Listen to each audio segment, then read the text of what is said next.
get going.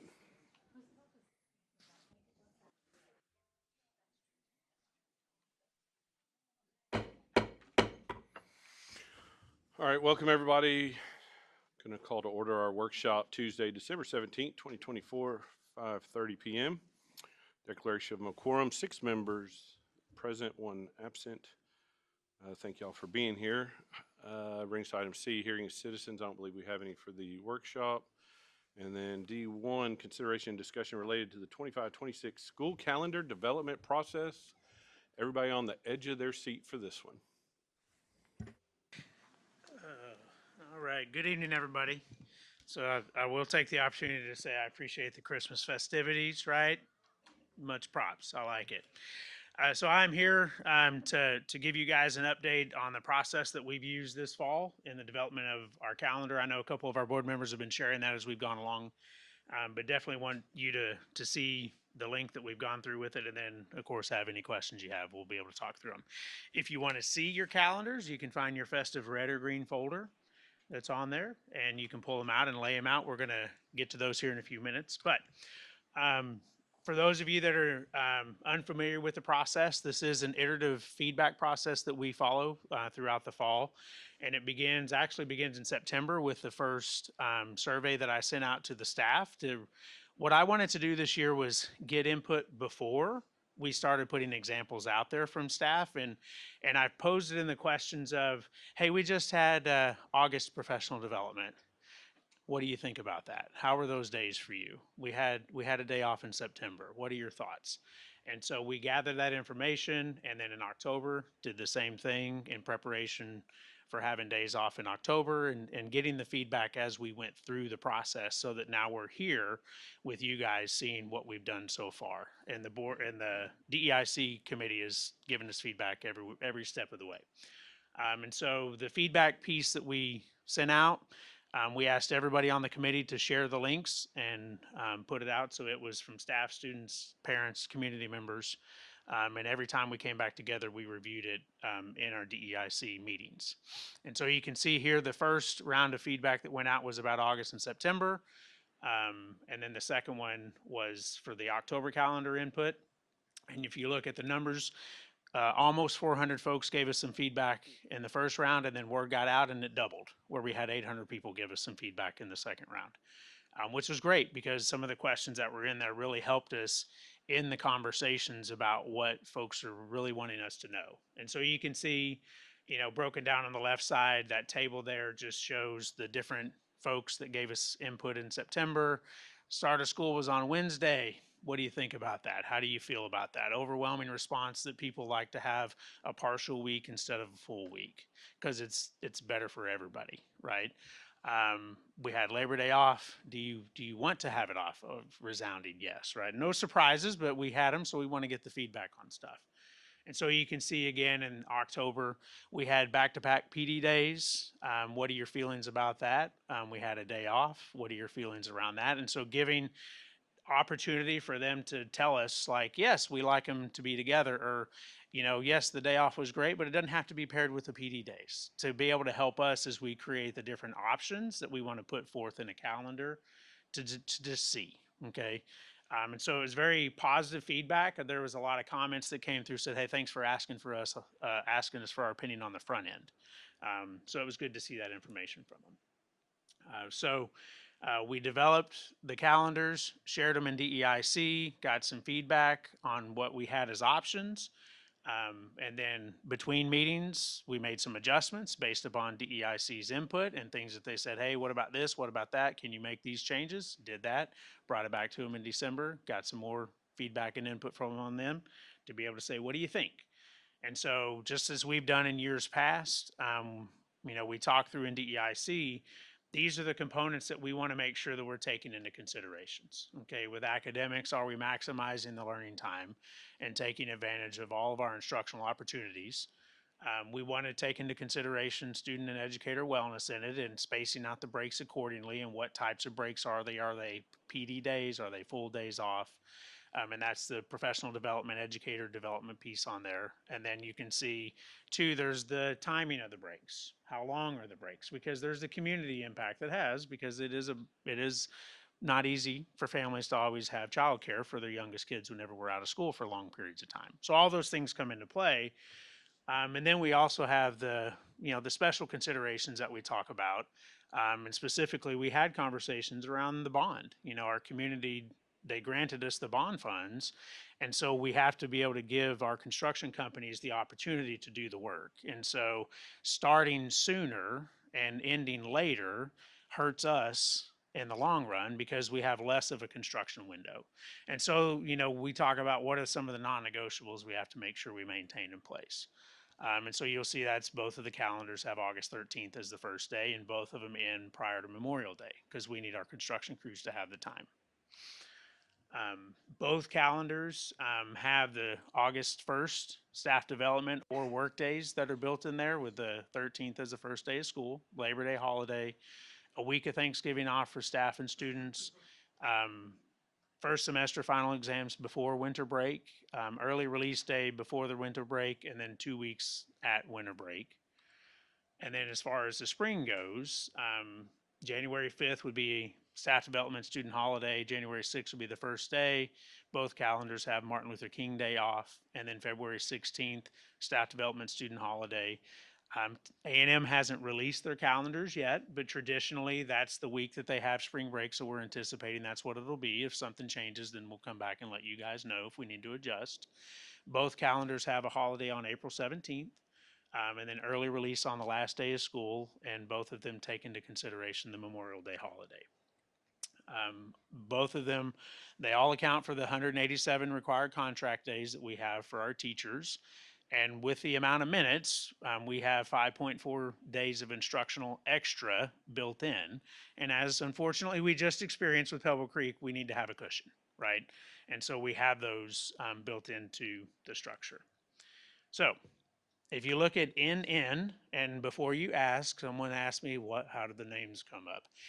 There's always the thought of a subliminal message of like a green calendar and a blue calendar and an orange calendar, or the A or the B or the C. So I just came up with totally random lettering, NN and OO, right? They're really just no rhyme or reason to it.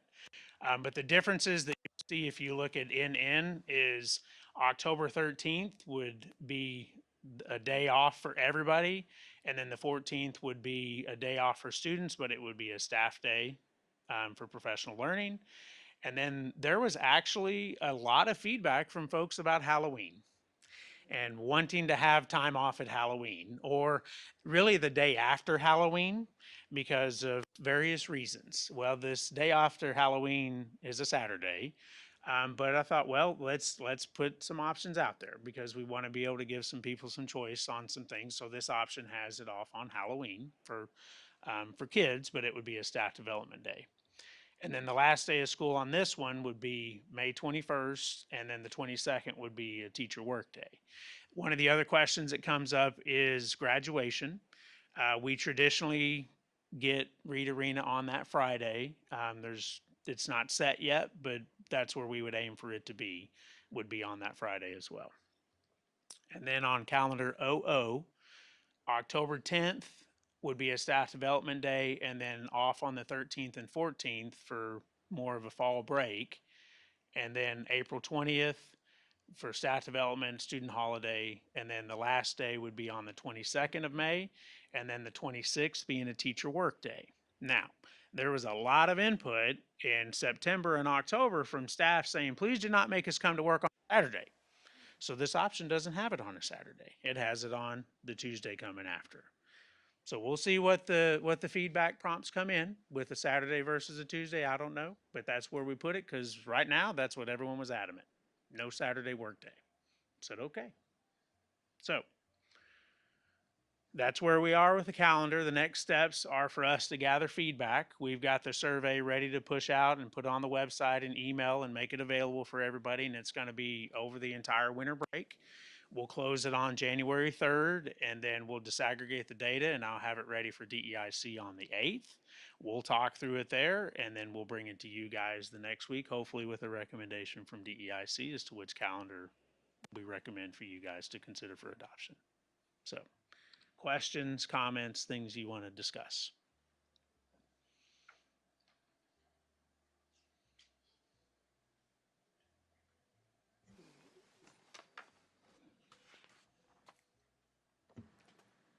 I mean, I don't know if it's a question, so I'm kind of thinking out loud and processing it, but I think as often as the case, this one, to me, kind of clearly has some choices where on one of them I like something better, and on the other calendar, somebody I might like something else better. And I'm not just talking about me, but what I've heard from either parents in the past or certainly teachers in the past. So, I guess was there. So it makes it hard, I think, to when we do the questionnaire for people to say which one, just choose one. Although I know there's the open feedback, correct? But we usually go with kind of the majority vote. I guess, did you feel like that there were some clear, I mean, I don't know, did y'all see those clear things, a couple of those? And was there any discussion about trying to put, I mean, some of those in one calendar versus the other? Kind of understand what I'm saying, right? I do, and so that was the reason for asking the questions of the staff in September and October before some of these were developed. Part of I had a question asked by a DEIC member: what if could we vote for, like, I like this fall, but I like this spring? The problem that we can run into is they may not match with the total number of days, because there may be a fall that's preferred that has more days off than a spring has, or vice versa. And so that's where things can get a little tougher to match exactly, but they may. I mean, that's the conversation and the feedback that we have as we go through the process. That was going to be my question, not to interrupt, Jeff, but No. kind of piggybacking off of that. Is there going to be not to make it more difficult for DIC and you guys, but if someone has their opinion of, like you said, well, man, I like the Halloween, but since it's on a Friday, I can give it up this year. And I'd rather give that up, but still be able to get off and not have to come in the Tuesday after Memorial Day. Is that going to be available for someone to comment on? Well, there's open ended for them to put things And in then there. would y'all possibly, if y'all get enough responses in regard to that, is that something where, hey, maybe we need to take a look at it and see? Okay. For sure. Just Yeah. curious. I didn't know if these were, hey, this is it. No, and that's why I made it clear, like, we're going to put it out and get feedback, and we'll look at it in cabinet, we'll look at it in DEIC, Okay. and if we say, hey, these are the adjustments, let's talk and push and pull. It's the part that does get tough is the hard beginning and end. There's only so many ways you can place the days in between.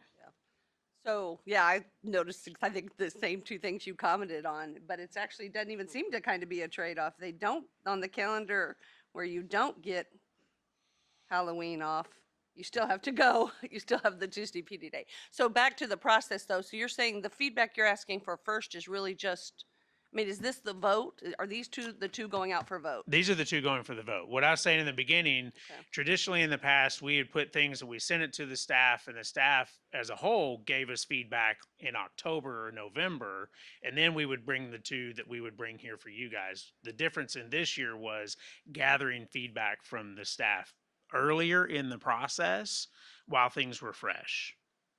That's really been the only difference in the development of it this year.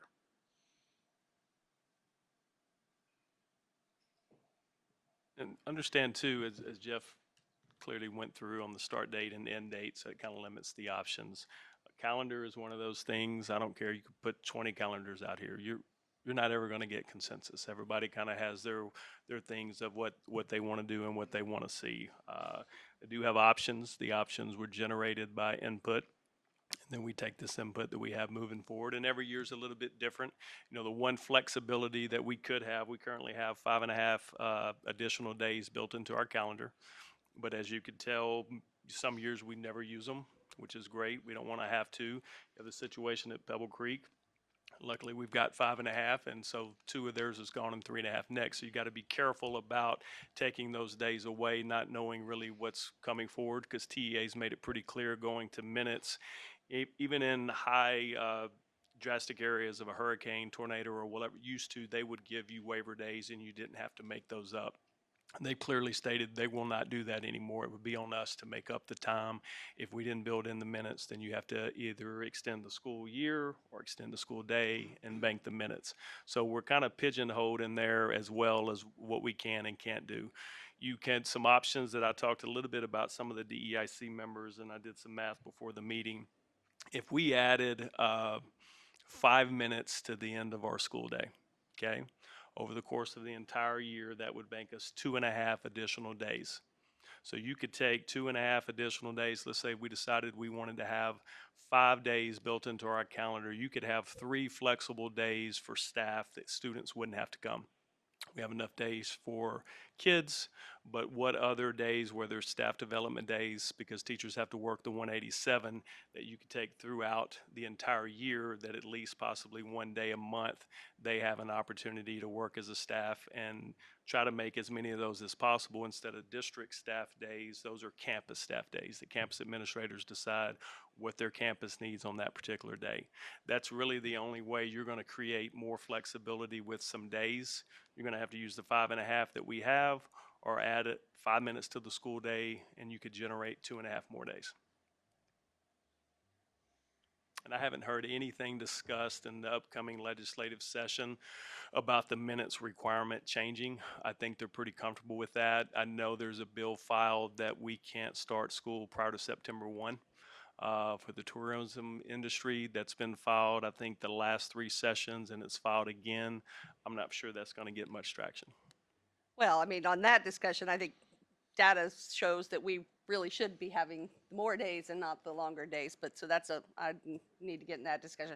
I will just add, I mean, I think there's a lot of great in here. Yeah. I mean, and obviously over the last few years, we have kind of coalesced on some of the key elements. So that is very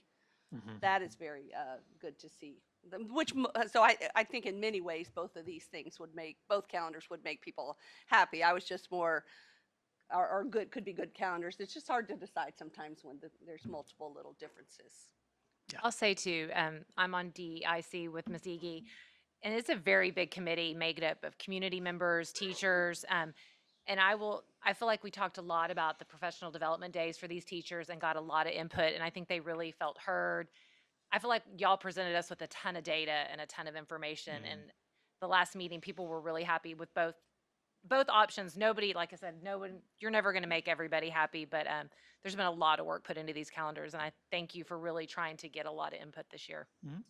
And Jeff did add, because one of the things we get when you have those days before school starts, teachers always want to know, what's a staff day and what is a work day where I can work in our room. So he denoted those work days so the staff knows ahead of time that first Friday, I think it's August 1st, that they would start. That is a work day.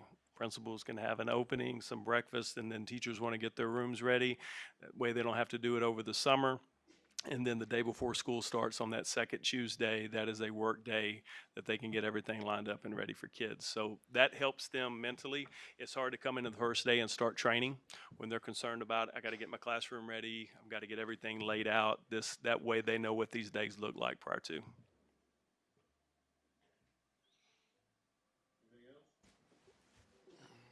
All right, appreciate it. Yep, thank you. When will the survey go out? Tonight. Tonight, perfect. Oh, We're okay. ready to There- roll. There we go. All right. Item 2, Pebble Creek update, Mr. Simak, who is not festive at all tonight. Oh, really? Okay. Are those from your elf costume from a few years back? I did wear an elf costume at Pebble Creek. I've been reminded of that a lot here recently as I've spent a lot of time at Pebble Creek in the last few days. But actually, Mr. Horak, tis the season of playoff football season, so I am wearing my Clemson Tiger orange tie today in support of the Clemson Tigers, anybody that's playing Dr. Harkrider's University. So who's got my presentation, Mr. Dunson? Oh, there we go. There we go. Where are you at? There we are. Thank you, Mr. Dunson. You did it to me different this time. All right. President Horak, Dr. Harkrider, members of the board, thank you so much. It's hard to believe that tomorrow marks a week from Christmas Day. It also marks 2 weeks from December the 4th, which was the great flood at Pebble Creek Elementary School, as we've been commonly referring to it as. Before I begin and talk a little bit about this, I just want to take a brief moment to thank all of the people that jumped to action on that day. Myself, Ms. Wilson, Mr. Buckner, we were all sitting in a bid opening that you're going to hear a little bit about more later today in the board meeting. And I will tell you that Miss Allen was calling. We were trying to figure out what's going on. It's raining that day. You hear water's coming in the building. You think it's coming underneath maybe the door jamb or something to that effect. And then you get your first video and you're like, that's a lot of water. And I've been at Pebble Creek. I worked there for 2 years, and we had a flood from the fire suppression system, and it flooded out an entire hallway. And we were out of that hallway for like 4 or 5 days. And so, on this day, it was really quite daunting when you walked up and you saw what was going on. But the response from our team throughout the district, from Jarius at the warehouse showing up with pallets, it was delivery day in child nutrition. The freezer was jam packed to the ceiling, full of brand new boxes of food. Myself, Miss Wilson, Buckner, some of our guys from maintenance operations were in there getting that stuff onto pallets. Redbeard and Jarius are boxing it up, and they're going to get shipped back out. We got all the books out of the library. There's so many things that are going on, so many moving parts. Everybody that was in this room was there helping, taking care of our kiddos with Kids Club. Kids Club showed up. We had buses there so kids could sit in buses and stay warm. It was the response was impressive. And then from our maintenance department, Walter McDaniel, who is over a lot of our fire suppression systems and security, was very instrumental in working with the city, and we're just really appreciative of it.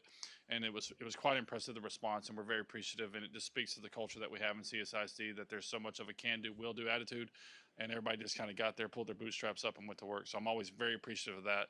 And most importantly, I'm appreciative of Miss Allen, Miss Lawhoff, and the team at Pebble Creek.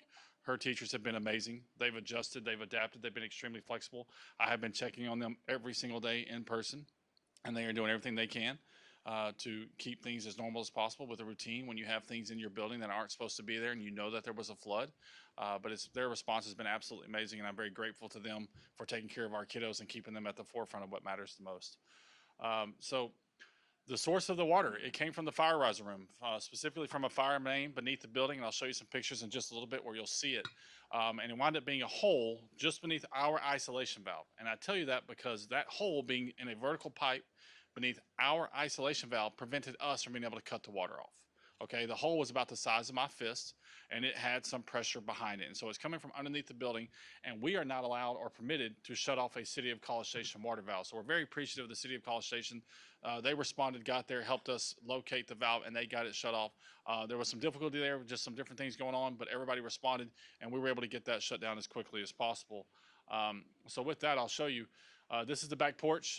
It was difficult to get to this area because, one, the fire riser room is located right next to the electrical closet on the back porch. Also, you've got the overhang, so getting some of the heavy equipment in there proved a little bit more challenging. And so what I want to show you here is this trench.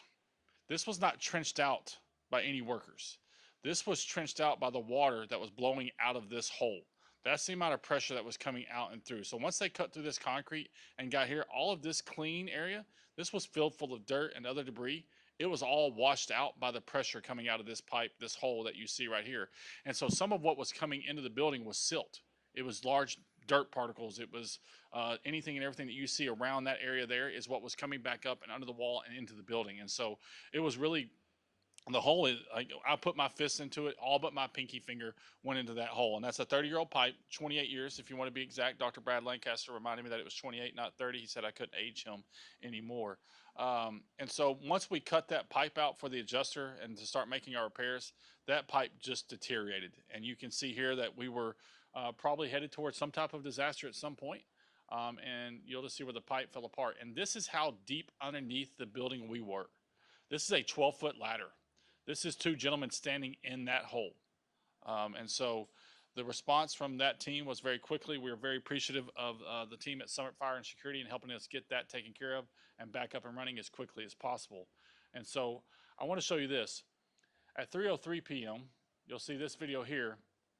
This is our gymnasium, and you'll see, I mean, this is pretty much the entire school. We've decided Miss Allen wanted to turn it into a kiddie pool, and we obliged. But at 9:11 p.m. that night, this is the gym. This is the hallway at 9:11 p.m. that night. This is the next morning. What we've done here is we've pulled off the baseboards, and we have drilled holes into the drywall. We know that we're going to have to come back and do some major extensive repair. We opted right now to do everything that we could to get kids safely back into the building as quickly as possible, not to disrupt our families 2 weeks prior to the school. We also understand the importance of keeping kids in their routines and keeping kids in the building for learning to continue to happen. Granted, there is a lot of fun that happens at schools the last week, but at the same time, we wanted our kids to be able to experience that. And so what this did for us is it allowed us to air this out as much as possible. They were back there today doing moisture testing, running large probes up into these walls. And what you'll see here is we went ahead and opted in the library very early on. Water got trapped between the bookshelves and the wall. And so we had to remove all the books, remove all the bookshelves, and there was a lot that had to go on there. And so this is a 2-foot flood cut that you see. We opted not to do that the last 2 weeks at that very time because we knew we could get the kids into the building, and we didn't want to have the kids in the building with this exposed everywhere. The library has been closed. There's a lot of work that needs to take place in the library. Tomorrow afternoon at 2 p.m., myself and Mr. Buckner, Ms. Wilson will be coming over. We will be meeting with the adjuster and the team and everybody else to determine exactly what it is that they're going to give us the go-ahead to go and take care of throughout the building. So everywhere that you see outlined in blue is areas that was impacted. So the water came in here. The fire riser room is here. It forced itself up and in and through a wall hole here. The fire riser has been repaired. I'll show you briefly in a moment. But the water came in through here, and this is the source, and this is what pushed out throughout the entire building. So you'll notice the kindergarten wing was not touched. First grade was not touched. Very little bit of the second grade. The middle of the building really took it pretty hard. This music room took it hard. The two places that we're worried the most about floors happen to be the music room and the library. And that's because they have carpet squares and not rollout carpet. The rollout carpet that we have in the building, and very much a thank you to Russ Kellen and Kellen Floors. He was the installer on this project. He showed up Wednesday night. He showed back up Thursday morning to speak to us about everything, to check things out. And the carpet that we have has a sealant to it. It's got a backing that allows it to be sealed. And so unless the water penetrates from underneath the walls, it is impenetrable, and it's not going to be a situation where we have any issues. In fact, what's quite impressive is only one tile popped in the entire building. And that was a tile over here in front of one of these restrooms. And it was a situation where it was just laying up on some tile, and it wouldn't have mattered. It was going to pop one way or another. But we have had no tile pop, no carpet has peeled. There is not even a smell in the building. I have been there every single day. Last week I was there twice a day. This week I have been there every day to check in on staff, to help them, accommodate them as best I can. And they're doing great. Miss Allen and her team have got it rocking and rolling, and the kids haven't missed a beat. And you're going to see there's some things that are noticeably different about the building. So one of the things that we did on Sunday was we did air quality testing, and that was December the 8th, 4 days after the flood. And so we collected samples from 20 different areas. We didn't just focus on the areas of water intrusion. We made sure to focus throughout the building. And with this, they're comparing, they're doing your indoor mold spore count. They're comparing it to your outdoor mold spore count. And we came back really, really clean. Our indoor count was great. There's always going to be some level, but you're just comparing it to outside air, and you want to be beneath that. And we were significantly lower than our outdoor comparison levels. There was absolutely no black mold detected. And out of an abundance of caution, because we will be doing more work, so I'm telling you, Thursday when the kids roll out, crews are rolling in. And so additional air quality testing has been set up. We've not yet confirmed. It could be January the 2nd or it could be January the 3rd, but we will have an additional air quality test done before the kids and the staff return to the building after the winter break. And so this is your fire main. And so this is directly beneath it. This was that vertical pipe where that hole was about right here. And this is what we've done. This has been repaired. It's repaired here. And then you can see as of Monday, or excuse me, this was Wednesday of last week, it had already been concrete over and taken care of, and it was resolved. And so all of this was filled. They do cement around the pipe, and they come in, dry cement around the pipe, and then they come in and load different types of sand and dirt on top. And so this has all been compacted and taken care of there. So this is what the staff has been dealing with for the last 2 weeks. So this is a desiccant dehumidifier, and it is if you've been by Pebble Creek there on the the west side of the building, you'll see a large 18-wheeler. It's got a big just went blank on what I'm trying to think of here. I'll think of that in just a moment, but this is running after hours, and so as soon as the kids are out of the building, they turn this on, and it is pumping warm, dry air into the building. And so this is to combat anything that might come with mold and that might come with walls. We know that we're going to have wet walls. There's no way that you have drywall in a building and have that much water in the building and not have water sucked up into the walls, which is why we're fully prepared to do a 2-foot flood cut, and I'll talk about that in just a moment. And so this is a dehumidifier. These are fans, and these are in every single area that was impacted by the flood. And we're checking on these daily. They're getting drained daily, and these are pulling out all the moisture that's in the air within these classrooms. So tomorrow, they started today. They'll finish moisture testing tomorrow. Over the winter break, we will do a 2-foot flood cut in all the impacted areas. We won't do it on the wainscot, which is that nice new tile. That's one of the hardest things about this with Pebble Creek is this school was just recently remodeled 2 years ago. And so that's one of the hard hit parts of that. But we'll do a 2-foot flood cut on that impacted areas, very similar to what you saw in the library. They'll come in over the winter break, they'll hang, they'll tape, and they'll float new sheetrock. We'll air it out. We'll reinstall the base molding, and then we'll determine tomorrow how much is going to be done with floors and whatever else needs to take place within the building. Our adjuster, we met with him last 2 days after the fact, so a week ago last Friday. The staff was very timely in getting together everything that was damaged into a spreadsheet. Ms. Allen was able to share that with us. We got that to the adjuster. He's been able to ask questions, ask for pictures, and we'll be meeting on site with him tomorrow in person. And so that's what I have for you. There's a lot taking place. I'll be checking on Pebble Creek pretty much every day but Christmas Day over the winter break. And so it is a priority for us. And the biggest thing, like I said, was the response from not only our team, but the people that we brought in to consult to help us with this process was amazing. Mr. Buckner and I were there late that Wednesday evening, came back, left, came back.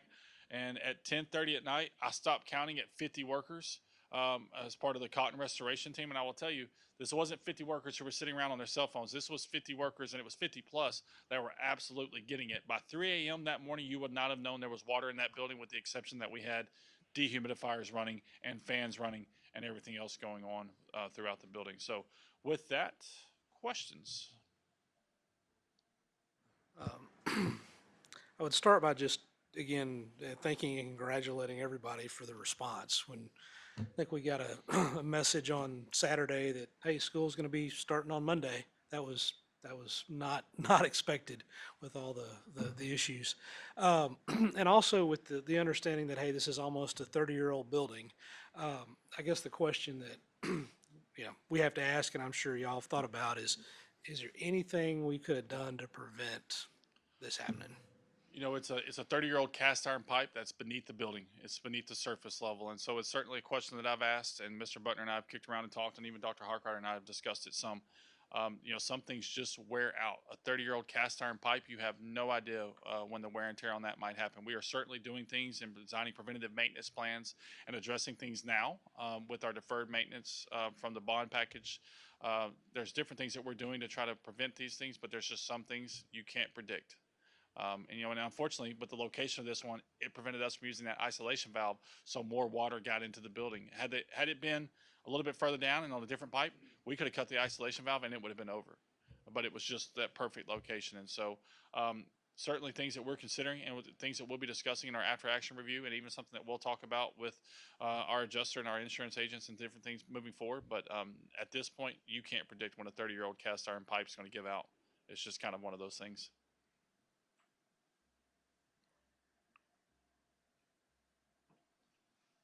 Anything else?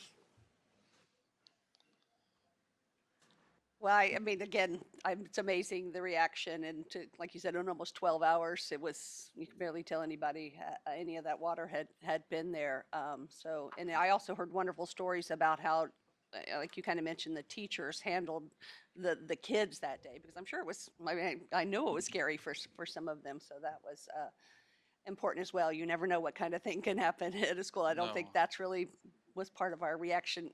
Our emergency plan was to have to deal with a flood No, I don't think that was on Miss Allen as a first-year principal. I don't think that was on her list of things she wanted to accomplish or check off on her bingo card. So lots of good work from everybody all around. So even back to kind of Mr. Ben's question, like that pipe itself, how far did you go? Is every bit of that old 30-year-old pipe gone, or at yes, that ma'am. location? And so you'll see with our repair, the hole was here, and we ran new pipe all the way out through back underneath the porch as far as we could run it before we ran into a large conduit box that was beneath not a conduit box, but a large box that was beneath a concrete box that was beneath the building. So we replaced everything that we possibly could and everything that we needed to replace. And we sat there with the engineers that were there on site as part of Summit's team, and everybody concurred that this was the best approach for us. And so we replaced more than we needed to, but we were just trying to make sure that we weren't going to come back and do this again in 3 years or do this again in 5 years, and so on and so forth. Because I don't know, I mean, is it possible to know how many of these where we have old pipes and how many are the city's old pipes versus, that are actually our It is responsibility? a paranoia question that I have asked myself, and it is one of those things that we're exploring and learning more about all the time. Obviously, we have some buildings that are very old, that have been here for a really long time. I mean, coming to mind, South Knoll's over 50 years old, Oakwood's over 40 years old. And some buildings that have been around for a really long time and served us really well for a long time. And so we're exploring, we're looking at as-built plans, and we're making sure that we understand where valves are, where shut-off valves are for the city, where shut-off valves are for us, and what we can do to be as prepared as possible for a situation like this in the future. It's just, emergencies are emergencies. You don't plan for them. You certainly don't plan for them to happen right at dismissal on a cold, wet, rainy day. But again, we responded, and we responded very quickly, and it was everybody on board, and we're doing everything that we can to be as educated as possible moving forward, to see if there's something we can be. We'd rather be proactive versus reactive, but sometimes that's why they're called emergencies. You have to be reactive, and I couldn't be more proud of the response from the Pebble Creek team and Miss Allen and her staff, and from the people within this room and the people within the district that just stepped up and took care of business. And if you would have told me on Wednesday when I rolled it, I called Dr. Hawkright and I said, they might be getting an early Christmas break. That was my initial thought process when I saw what was going on. And so we worked it really hard to get them back in. And, on Sunday afternoon, whenever Miss Allen's staff got the word that they were going to come back in, I rolled in Sunday evening to check on things, to help people, to see what I could do to help. And the amount of people that were there, putting their classrooms back together, that were invested in making sure that their kids came back into the most normal setting possible, was nothing short of impressive. It was fantastic to see. And I think Miss Allen has a lot to be proud of with her staff and their response to this unfortunate emergency. Very much so. I'm sorry. Well, I had two other thoughts, but you go ahead. Go ahead. Just Maybe this thing. another follow-up question, because just hit me. I'm glad this happened then, not next week. During the summer or during the winter break and so forth, I mean, do we have anybody checking the schools to their cameras or? Yeah, everybody's not off during the entire break. Yeah, Depending on the schedule that you're on, we have staff members that are working throughout the break. So, but they're doing walkthroughs and. Depending on what they're working on, depending on what needs that there are, there may be someone at Pebble Creek at some point in time, and there may not be, depending on what the needs are. Obviously, this year, there'll be quite a few people there for about 14 days. Our maintenance team works, and they're usually using that time when there's not students in the building to do more difficult work orders. And so there's usually somebody putting toes into a building at some point over the break. A&M had a very similar situation at one of their buildings where it happened on like over a weekend type deal. Yeah. And it just kept running and kept running and kept running. And so, it happens, and you just do the best you can with the response and try to get your kids back in the building as quick as possible. Really? My other two thoughts were that I think kind of, as a board member, I think of one is obviously you mentioned the insurance, right? And luckily we are covered by insurance, but as we do have older buildings and more, we have a lot of buildings right now, just a reminder that we pay a lot for insurance, and this is why. And and I know we've had a few insurance claims over the last couple of years. Do we know if this is more than normal? It seems kind of like a lot, or is it just a timing issue as far as kind of insurance? Well, I think one thing you're mentioning on insurance is hailstorm. So Yeah. obviously, we have zero control over that. So, that's nothing we can do about that piece of it. And then this is a piece where you've got 19 campuses. Something's going to happen at some point in time, and I know Josh had asked about the preventative stuff. You saw the extensive holes that were done. It's not something we're going to go around to campuses and start digging holes and checking pipes.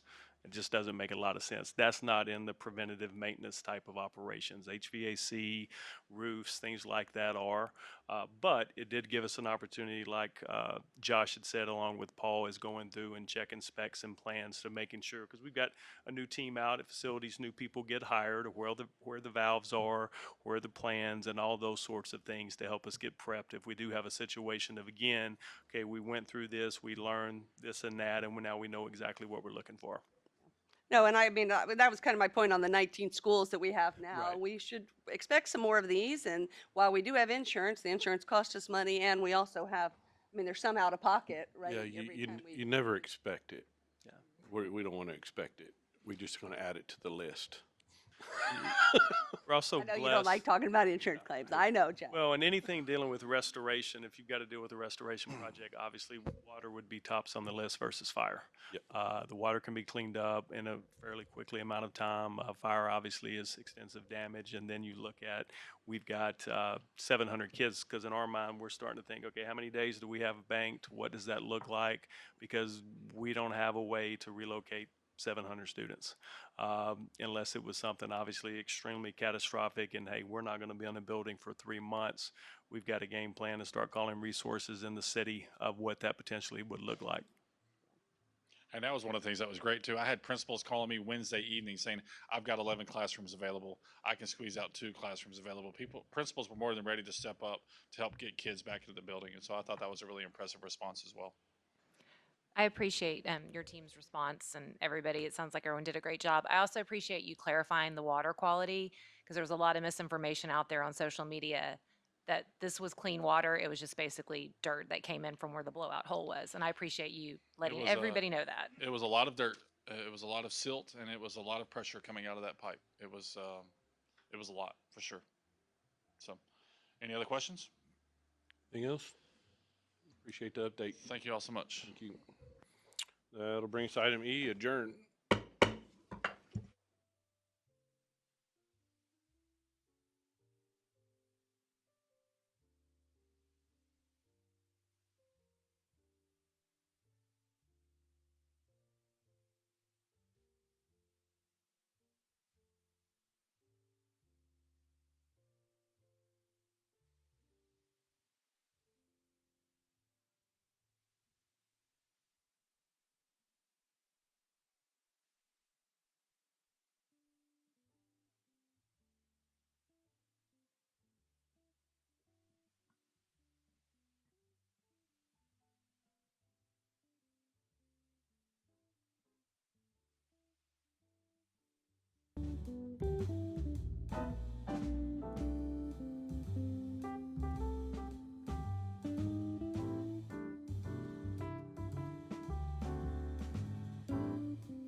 All right, we're going to call our regular scheduled board meeting Tuesday, December 17th, 2024, 7 p.m.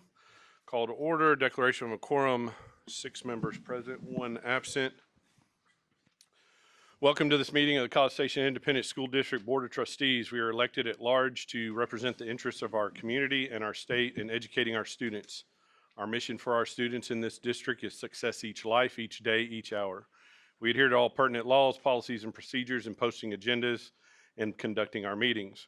The detailed agenda information was made available to us at least 72 hours in advance, and we have all come to this meeting informed and prepared. We've just completed a workshop meeting where we heard reports and discussed much of the information needed to make decisions in either this meeting or in upcoming meetings. This is a meeting of the 7 trustees in a public setting rather than a public meeting. As such, public comment is included on the agenda at a specific time and requires us to listen rather than take action so as to abide by the Open Meetings Act. We are pleased that you have taken the time this evening to join us. We are very proud of this school district and we thank you for your interest in and support of our students. Bring us to item C, recognitions, pledge of allegiance, and moment of silence.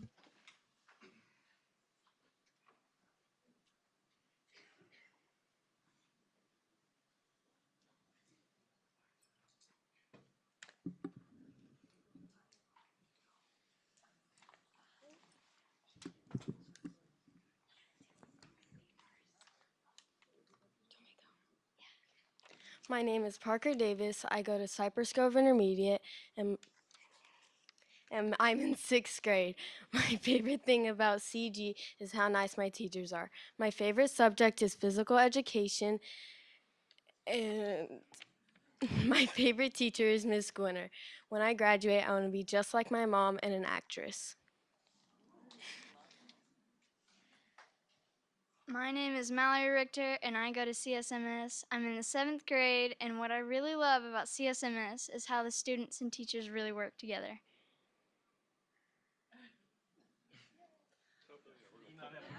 I don't know if I'm gonna make it. My name is Trenton Stokes. I go to College Station Middle School. I'm in 8th grade. And my favorite thing about CSMS is probably how my teachers make work fun instead of boring. Oh, do I? I pledge allegiance. Oh, wait. I pledge allegiance to the flag of the United States of America and to the republic for which it stands, one nation, indivisible, with liberty and justice for all. Honor the Texas flag. I pledge allegiance to the Texas, one state under God, one and indivisible.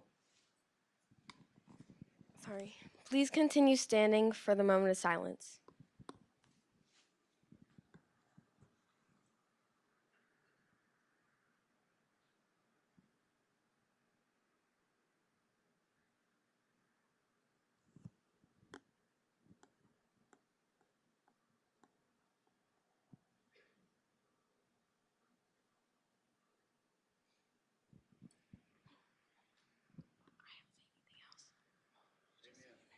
Oh, amen.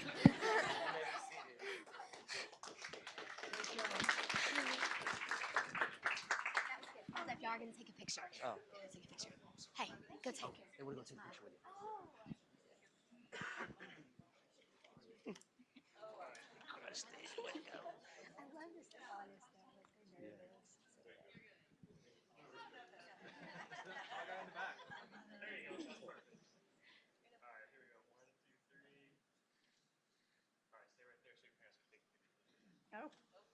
Oh.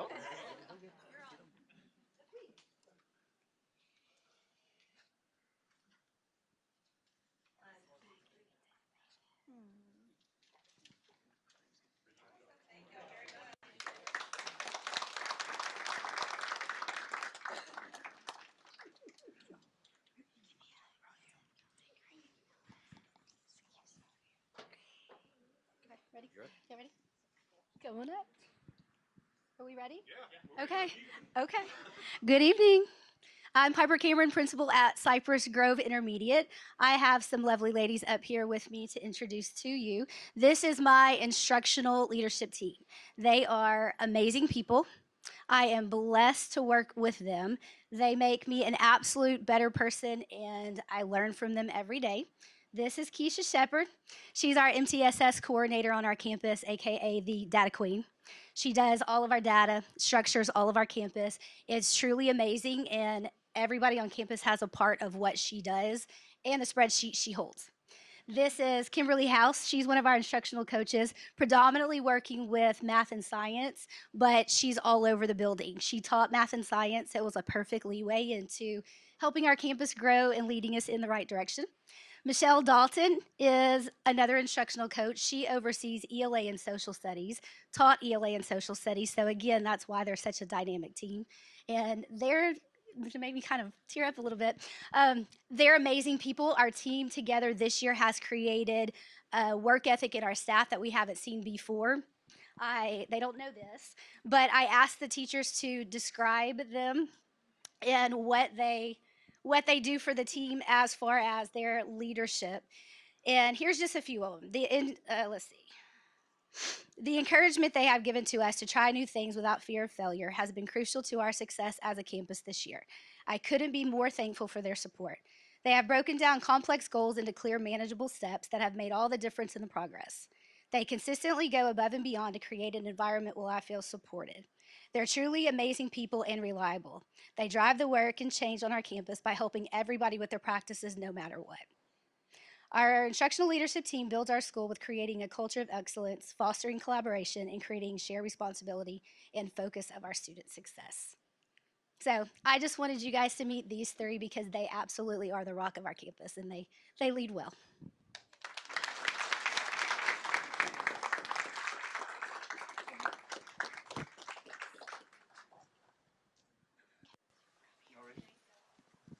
Supposed to follow that. I'm not gonna say much. Come on out. All right, good job, Miss Silva. You ready? All right, I get the pleasure of following that up.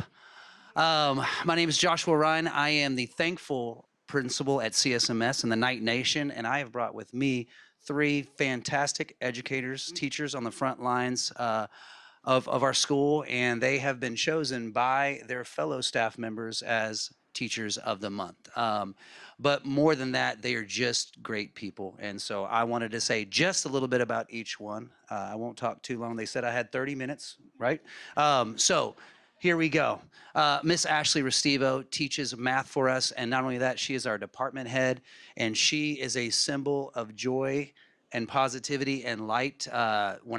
When I'm having a hard day, which, I never have hard days, but when I do, she is the one that comes to me and says, it's going to be all right. And she always has a new and unique perspective, and she does that not only with us as staff, but especially her students. And then you got Mr. Jamie Bassett. He teaches math for us. He is a jack of all trades, a man who, in one word, I would say is willing. Raise your hand if you've ever worked with or know this man right here. Exactly. And that's just a testament for his dependability and him being all about this district and our kids. He does things everywhere. I mean, the guy's Santa Claus, for crying out loud. And you know that because he's going to be at our school tomorrow afternoon. What time? 4 o'clock. So there you go, kids. Yeah, amazing. And last but certainly not least, Miss Idalia Silva. She teaches science for us. She is quiet but mighty, and that is how I would describe her. She has been through so much, and she is a stalwart. She is steady and true. And with this new science curriculum, she is the one that everybody goes to for that calm and that peace and that direction. And I appreciate you helping guide us through that. And so I am thankful and blessed to be even associated with you, and y'all deserve all the praise. And that's it.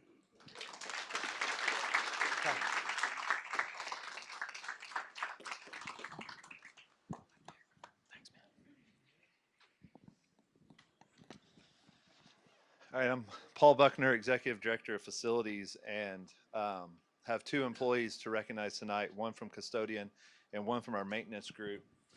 So first will be our custodian of the month of December, Mr. Warren Mays.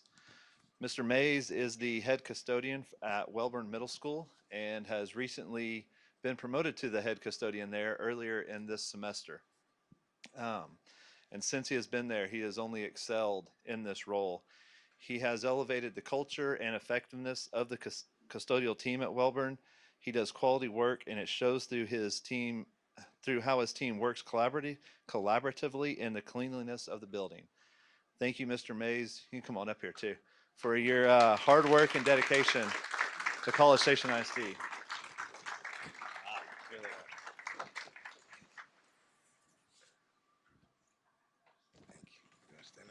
You stand up here. I told you you had to look pretty up here. Next, I'd like to recognize Jose Ortiz as our maintenance employee of the month for December. Mr. Ortiz is one of our HVAC technicians for the district. Jose always answers the phone and helps others no matter the time of day. He also helps out wherever he can, regardless of which trade it is helping. You may see him helping one of our plumbers, one of our carpenters. It doesn't matter. He's always willing to go above and beyond. He is an asset to the district and always has a smile and a positive attitude. Thank you, Mr. Ortiz, for your hard work and dedication to the district.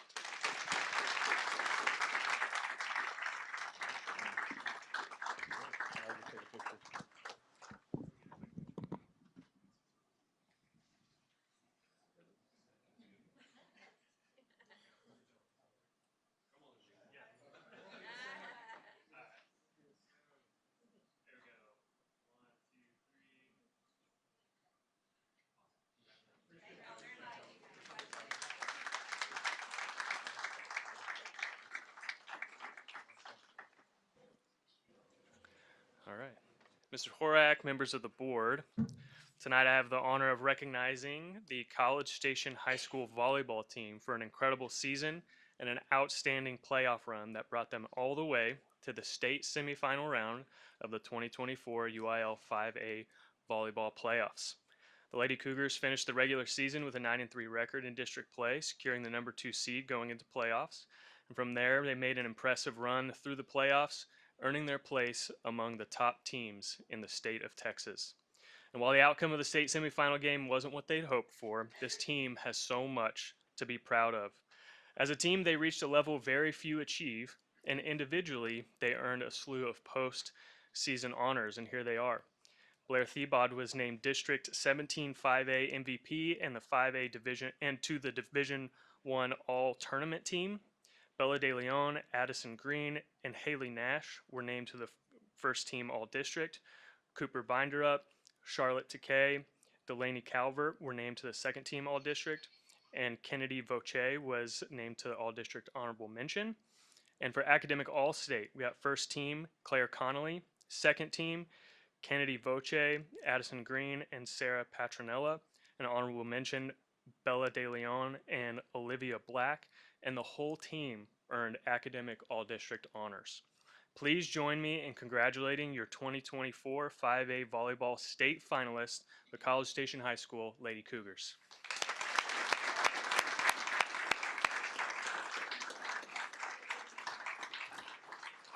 Players, as I call your name, if you'll come and receive your certificate from Dr. Harkrider and shake the board member's hand, and then we'll take a group picture. Olivia Brick.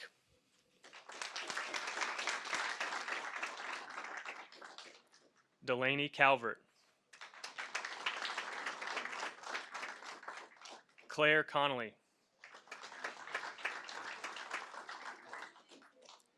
Isabella De Leon. Addison Green. Peyton Johnson. Emma Kelly. Hallie Nash. Sarah Patronella. Chloe Wren. Charlotte Takei. Kennedy Boche. Georgia Walsh. And head coach Ashley Davis, assistant coaches Keisha Thiebaud, Sydney Chafin, and Stephanie Paget.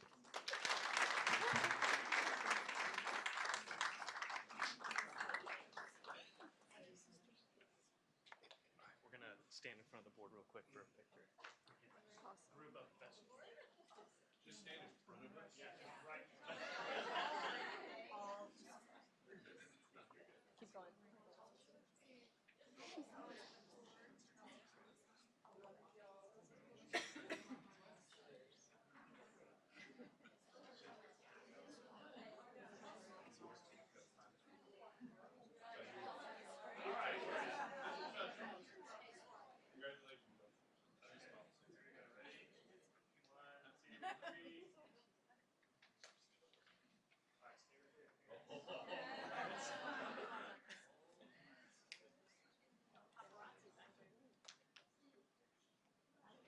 All right, congratulations.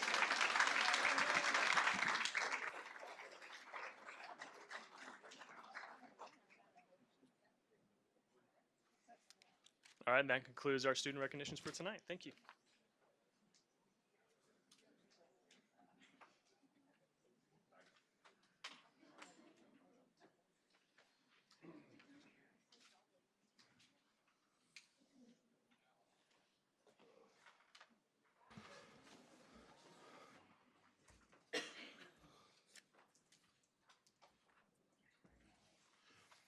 All right, item C5, we want to recognize the artwork at the back of our boardroom from Riverbend and College Station Middle School.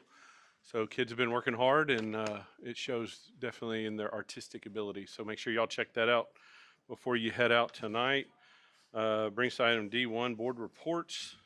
Anybody want to go first?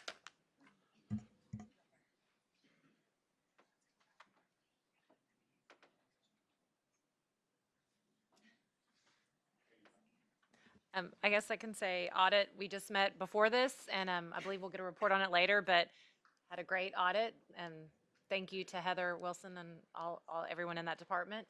And also DEIC met, just really calendar. That'll come out too. And I believe tonight the link is going to come out for parents to vote.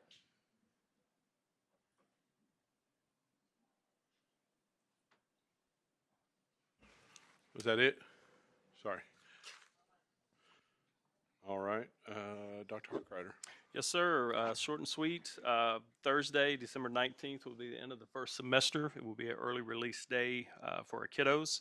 Staff will return on January 6th, and students will return on January the 7th. All righty. That brings to item E, hearing of citizens. During this time, we will hear from citizens who registered to speak prior to the meeting in accordance with board operating procedures. The Open Meetings Act prevents us from responding to speakers regarding items not on the agenda. Comments related to items on the agenda may be discussed during deliberations on that specific agenda item. Public comments are limited to 3 minutes per person. Those needing an interpreter may have up to 6 minutes. Each person has one opportunity at the microphone regardless of minutes used. Unused minutes may not be accrued by another speaker.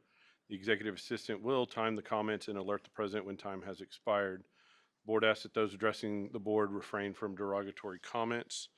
And our first speaker is Kira Rodriguez. And Ms. Rodriguez, I think we're going to use this microphone here. Yes, ma'am.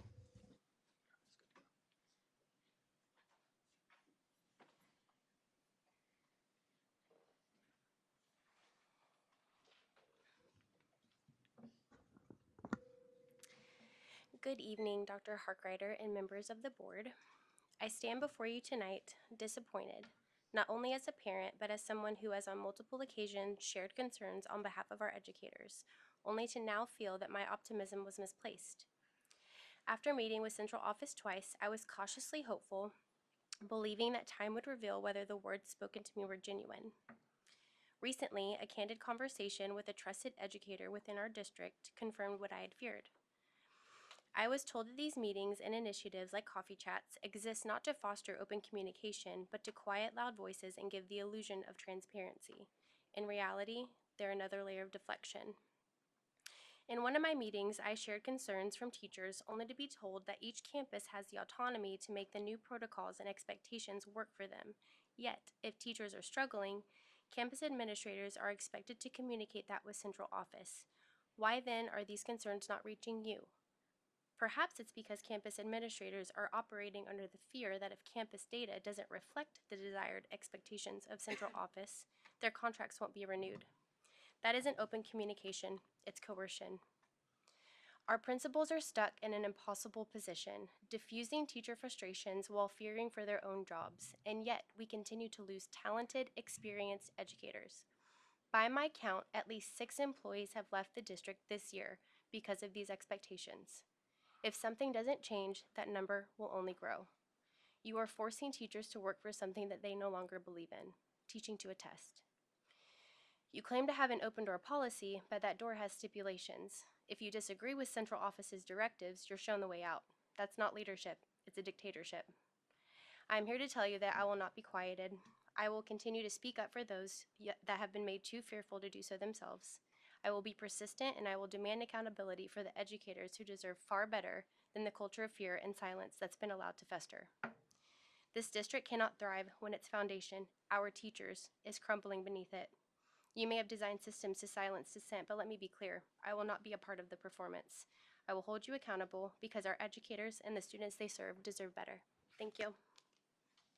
Thank you. Next, we have Judge Rick Hill.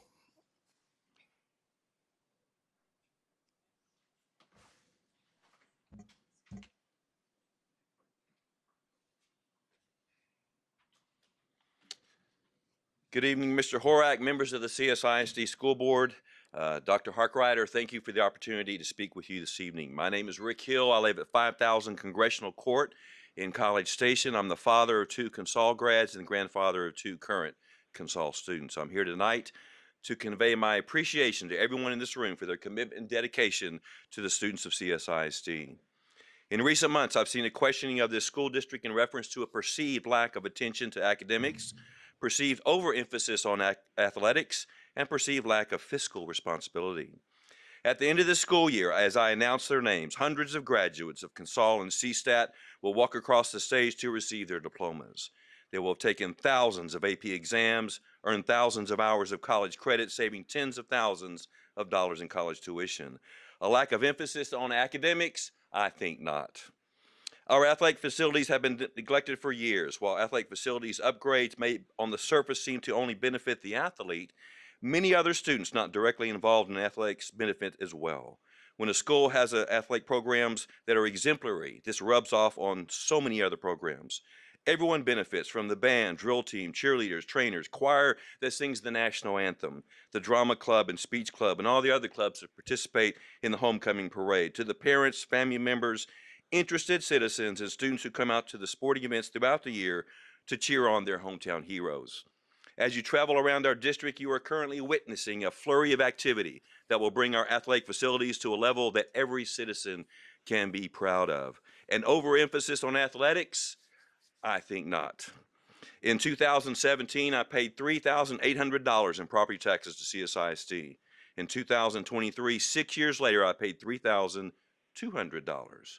Although my house evaluation from the county increased by more than $100,000, CSISD over that same time lowered our tax rate by 43 cents. CSISD has been able to provide quality educations to our students while lowering our tax rate by 30%.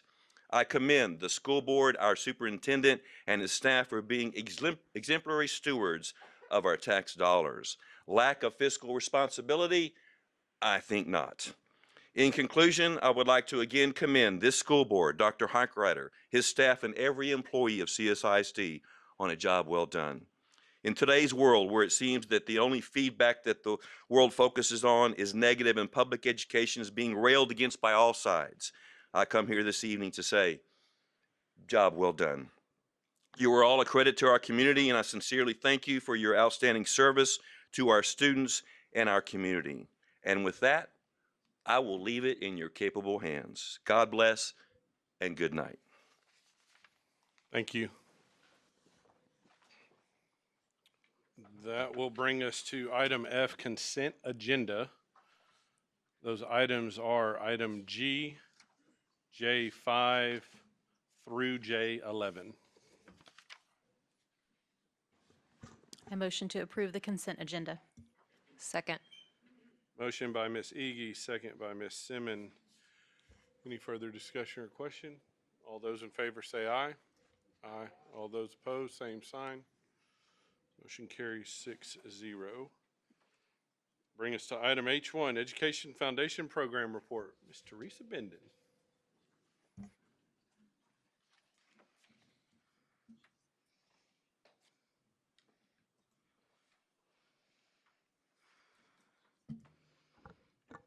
Good evening, Mr. Horak, members of the board, Dr. Harkrider, and guests in our audience. I am Teresa Benden, the Education Foundation Executive Director, and I am very pleased and thankful to have an opportunity tonight to talk about the Education Foundation and all the wonderful things we get to do in partnership with our district.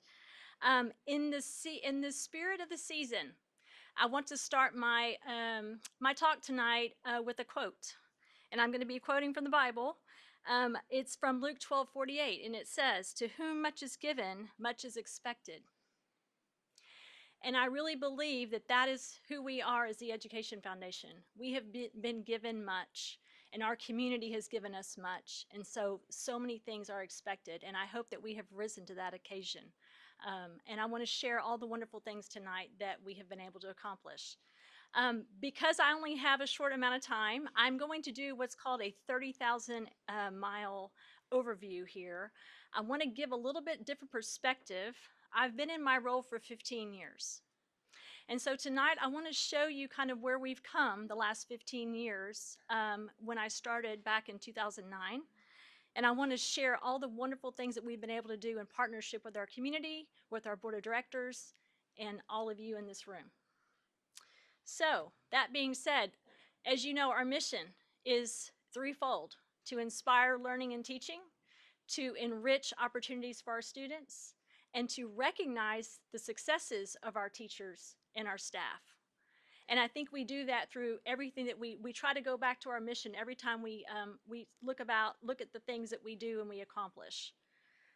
So when I started in 2009, we had 3 programs that were pretty much the core of what we did as the Education Foundation.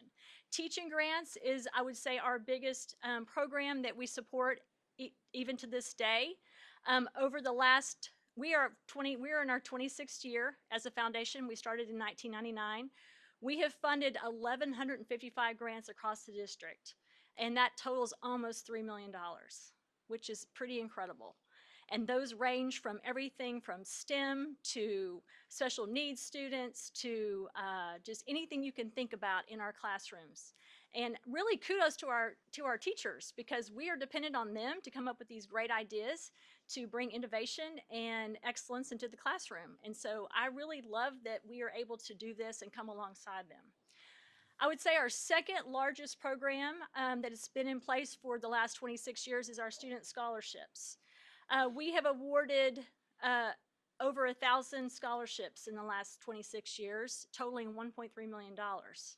But I think one of the things that's even more impressive about this is the fact that we have 24 endowed scholarships.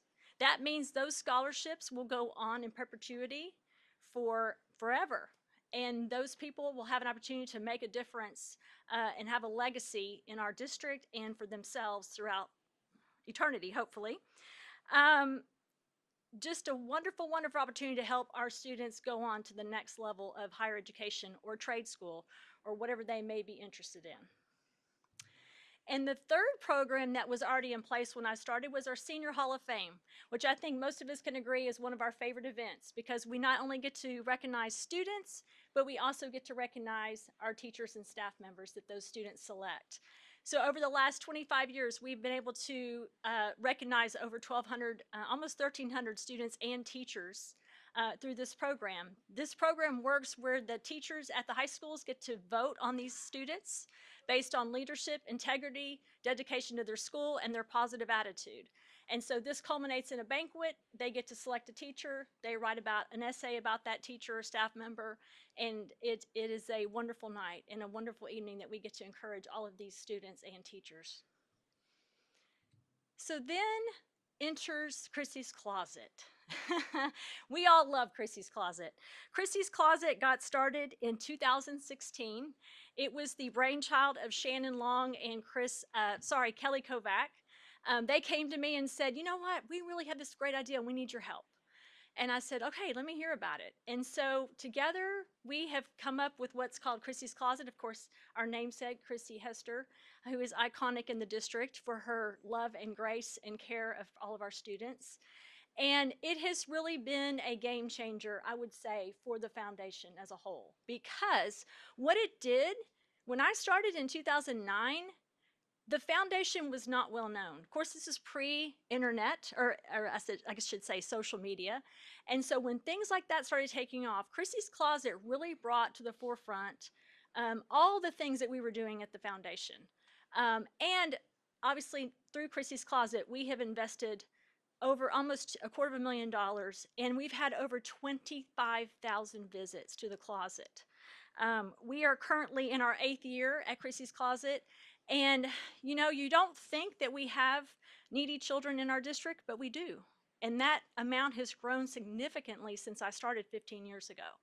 And so we love the ability to partner with some of the areas in the community to help bring this to our students and our employees that have need. Our Amy Anderson Literacy Legacy, another amazing program that touches the lives of our youngest students. This program gives book vouchers to our pre-K and Head Start students so they can go to their book fairs and actually purchase books to take home for their school libraries. Mary Culpepper is the brainchild of this program. She went to a school book fair and said, how come the young kids are getting to go to the book fair? And of course the principals and teachers are saying, well, they just don't have the funds. So they weren't even getting to go shop at the book fair. And Mary said, you know what, that's just not right. So we started the Amy Anderson Literacy Legacy Program, and now we have given over 6,300 books to students in pre-K and Head Start so that they have a library at their own homes and get excited about reading. Our next program that we adopted was the Summer Day Camp Scholarships. This is another brainchild of Mary Culpepper. Mary Culpepper, those of you who don't know Mary, she is a very giving and big-hearted board member on my board who has been very impactful. And I love to give recognition where recognition is due. She has a heart for children. And so Mary said, you know what, we have some kids at risk in the summers. They need help. They need something to do and go to keep to bridge that gap between school from the summer to the fall. And so we have helped over 123 students attend Summer Day Camp, and this keeps them engaged. It keeps them busy.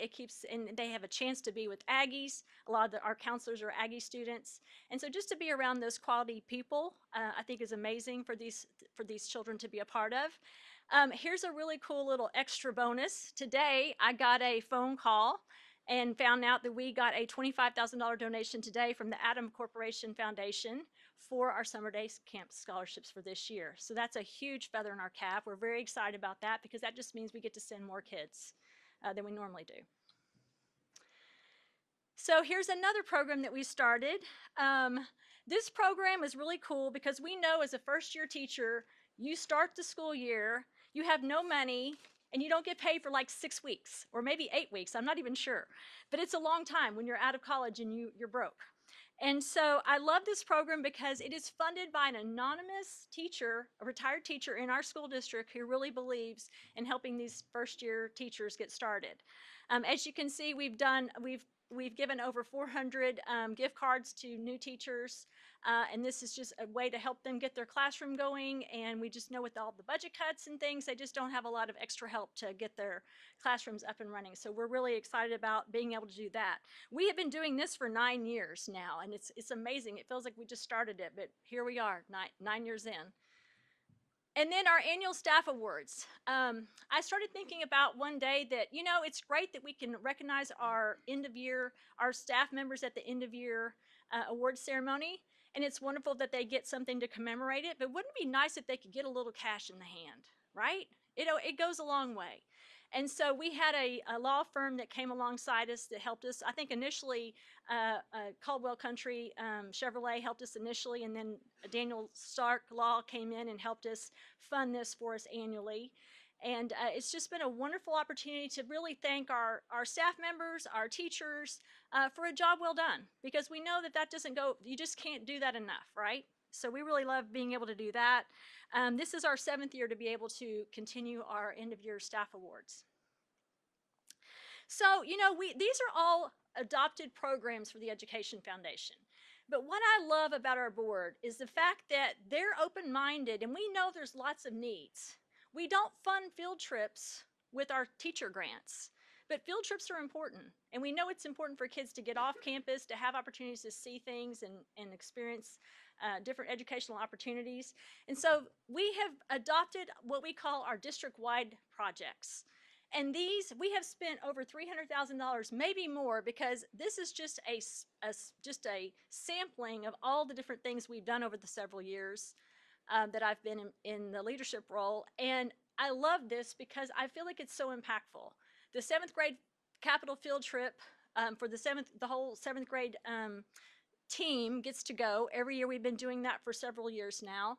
MSC Opus field trips, we've been helping fund those locally. We've been bringing Dinosaur George in about every 5 years, so it kind of cycles through the elementary schools. CSISD Little Olympics actually is a new initiative. It was started with a grant last year, and we loved it so much that we decided just to adopt it and continue it. And then, of course, our campus food pantries, we have come alongside those because we have opportunities to write grants and help get funding for those campus food pantries as well.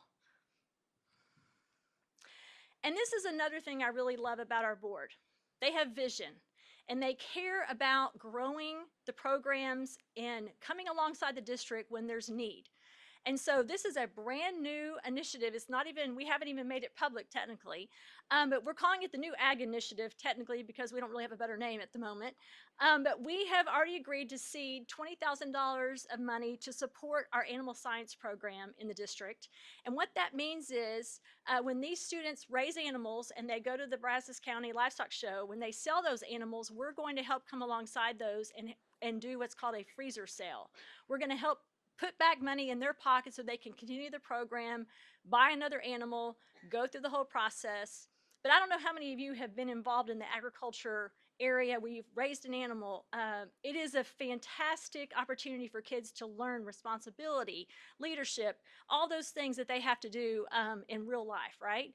And so we're really excited about this. Also, we're hoping in the fall to help do some money as well to help kids start up that don't have the means to maybe have an animal, because with the new Ag Science Barn, we have lots of room and we want to fill it up, and we want kids to be out there having a chance to raise an animal and be a part of that. So very excited about that initiative.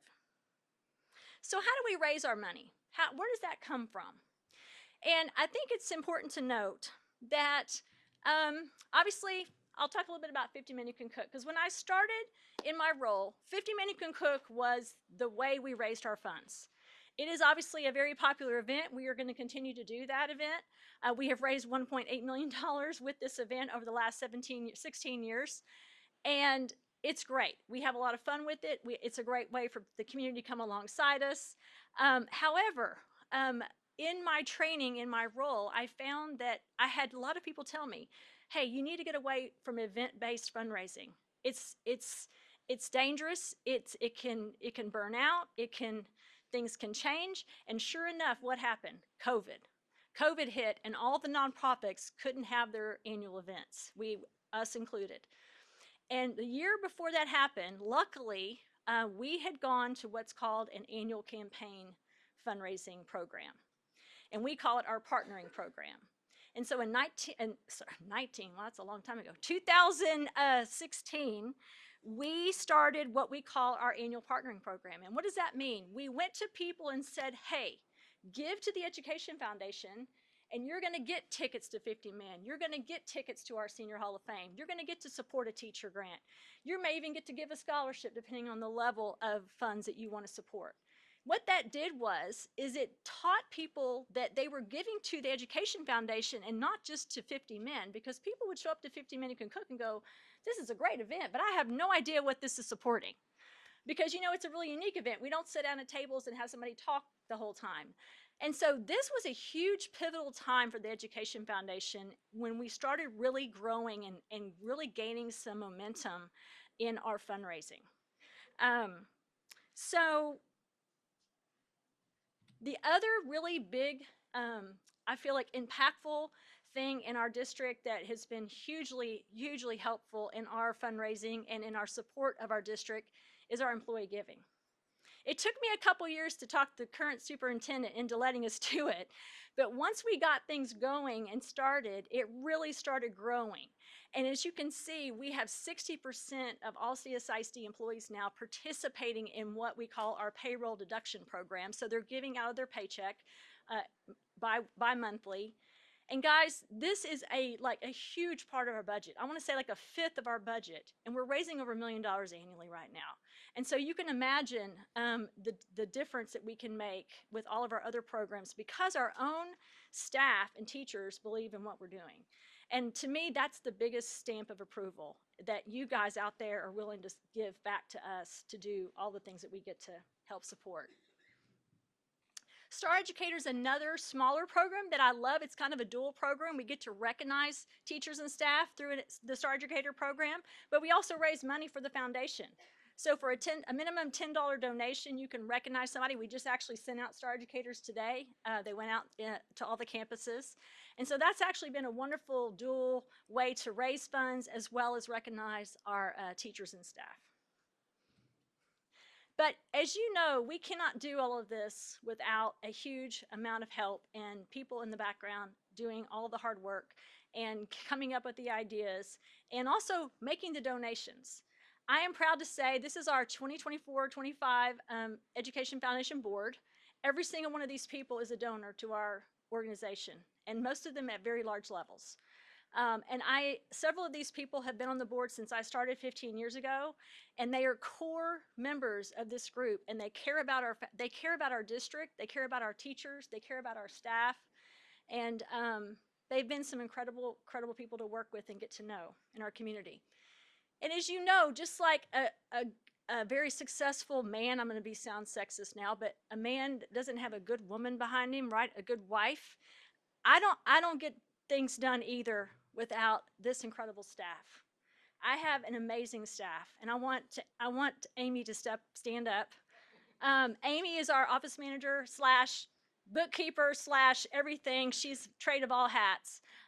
She's been by my side the last 12 years, and it has been incredible to have her in just working with me on everything. So I wanted her to recognize you.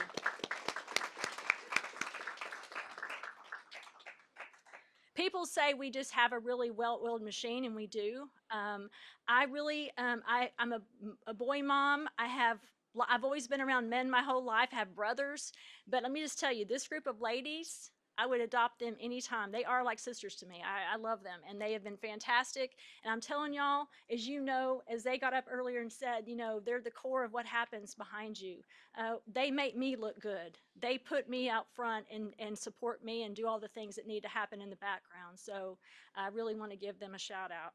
But really what it's all about is our community, because without the donations and the support and the things that we get to do from the community support, is just incredible. So I want to give a huge shout out to our community. I want to echo what Judge Hill said. I think our staff and teachers are phenomenal. I think you guys are amazing. I am not an educator by trade. My background is journalism and PR, and so to work with all of y'all and to get to know the things that you get to do at the level in the classroom has just been incredible. And it has been my honor and privilege to come alongside you and raise $12 million to support our kids. So thank you for the opportunity to share tonight, and just appreciate all that you guys do for us. Anybody have questions?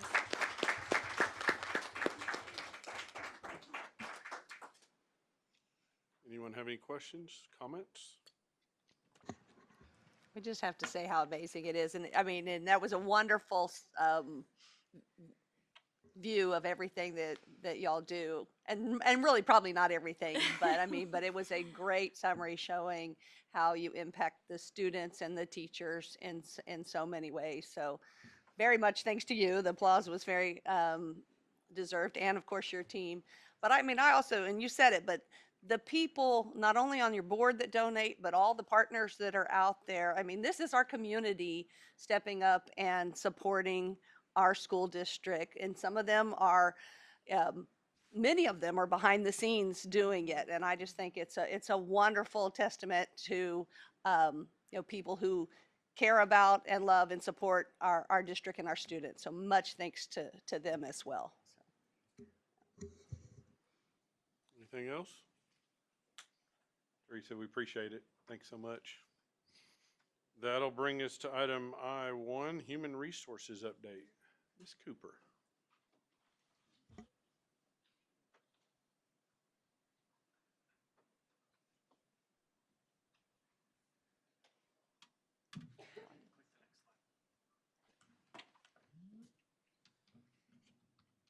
This one. All right, thank you. All right, Dr. Harkrider, Mr. Horak, the board, and everyone here this evening, thank you for allowing me just a few minutes of your time to share a staffing update with you. My name is Bridget Cooper, and I'm the Director of Human Resources here in College Station ISD. I'm short, sorry, vertically challenged. I'm kind of disappointed, Mr. Horak, because this is going to be really, really exciting. So I was expecting lights when I came up, but okay, let's see. Yes, I am too. All right, there we go. There we go. Okay, so just want to take a little bit of time to share a staffing update with you all. Some of the things we'll go over this evening, talk a little bit about the legislative session, share some data from the taper reports, some data on our state trends and our turnover rates, as well as the hiring practices and the things that we do in our department to attract and retain teachers. And then we're going to talk a little bit about fall semester resignations and some trends there. So, as you know, the 89th Texas Legislature will convene on January 14th. There are currently over 800 bills that have been filed, and we have about, well, we have several days for more bills to be filed. And so there are a lot of challenges and opportunities that come with, for public education, that come with the Texas Legislature. I was just in a conference last week, and we had a gentleman that talked in one of our general sessions, and he said that the elephant in the rotunda, we all know, with the 89th legislature, will be the talk of vouchers. But that is not the only topic of conversation that will come up with the 89th legislature. So some of the challenges that we face is number one, declining enrollment. And that's just not something that we are facing here in our district. It is something that is occurring statewide, largely in part to the rise of homeschooling. So each year, we lose students to private schools and charter schools, but it is now unprecedented the number of families that are choosing to homeschool their students. And then we have a decrease in teacher applicants. Again, that's not something that's just occurring here in the state. I mean, here in CSISD, it's occurring across the state. We have fewer people that are entering the teaching field. But whenever there are challenges, there are also opportunities. So one of the main opportunities that we see for us in public education is because of the fact that we are losing students, because of the fact that we have declining enrollment, we have to do better on communicating. We have to communicate all of the positive things that are going on in our school district. We have an amazing communications department that is doing a fabulous job of showcasing what is happening here in CSISD. We also have to be clear and transparent, not just about all of the great things that are happening with our athletics and with fine arts, but we're also being very clear about what we're doing when we talk about curriculum, any program changes that we have, just being clear and transparent. And then it's also an opportunity for us because we know that funding in the state is something that is also decreasing. And so that provides an opportunity for us to become more efficient and use our public funds more effectively. We are very fortunate that we have a new CFO, Heather Wilson, who is very fabulous at doing that and looking at the big picture and very early on working with her with staffing. One of the first things that I did as also we spent many evenings together where she went campus by campus, position by position. And so I'm learning a lot from her. And, you know, anytime I said, like, anytime there are any challenges, we also have opportunities. All right, so the Texas Academic Performance Report, or the TAPER report. Wanted to take a look at staffing and looking at our turnover rates. So this is the last 3 years data of our turnover rate. In our district, between 21-22 and the 22-23 school year, our turnover rate did increase from 14 to about 18%. And then in 23-24, it decreased to 17%. But if you look, you will see that our turnover rate is on trend with the state. So there is no anomaly here. When the state turnover rate increases, so does ours. And then when it trends down, CSISD trends as well. But one of the positives is that, as you can see here, the state is in blue. We're below that in orange. So our turnover rate, even though it does increase and decrease, it is consistently below the state turnover rate. So when you talk about hiring, some of the things that we have to do in our department, we're always planning. So we start out by reviewing our student enrollment projections. We also look at our program needs and then what budget constraints do we have to work within. Then we take an assessment of our vacancies. How many teachers will be retiring? What resignations do we have coming? The past couple of years, we were fortunate enough to have an early resignation incentive, which allowed us to have some information earlier in the school year rather than having everyone resign in May and over the summer, where we're trying to flounder and fill positions. By offering that early resignation incentive, we had a better idea of what we were looking at staffing wise. Then we also have our job postings, both internal and external job postings, and then our recruitment events. So the things that we do to recruit teachers. We attend job fairs. We also host job fairs. I'm so sorry, my mouth's dry. We also host job fairs. For example, our auxiliary job fair. And then we collaborate. Thank you so very much.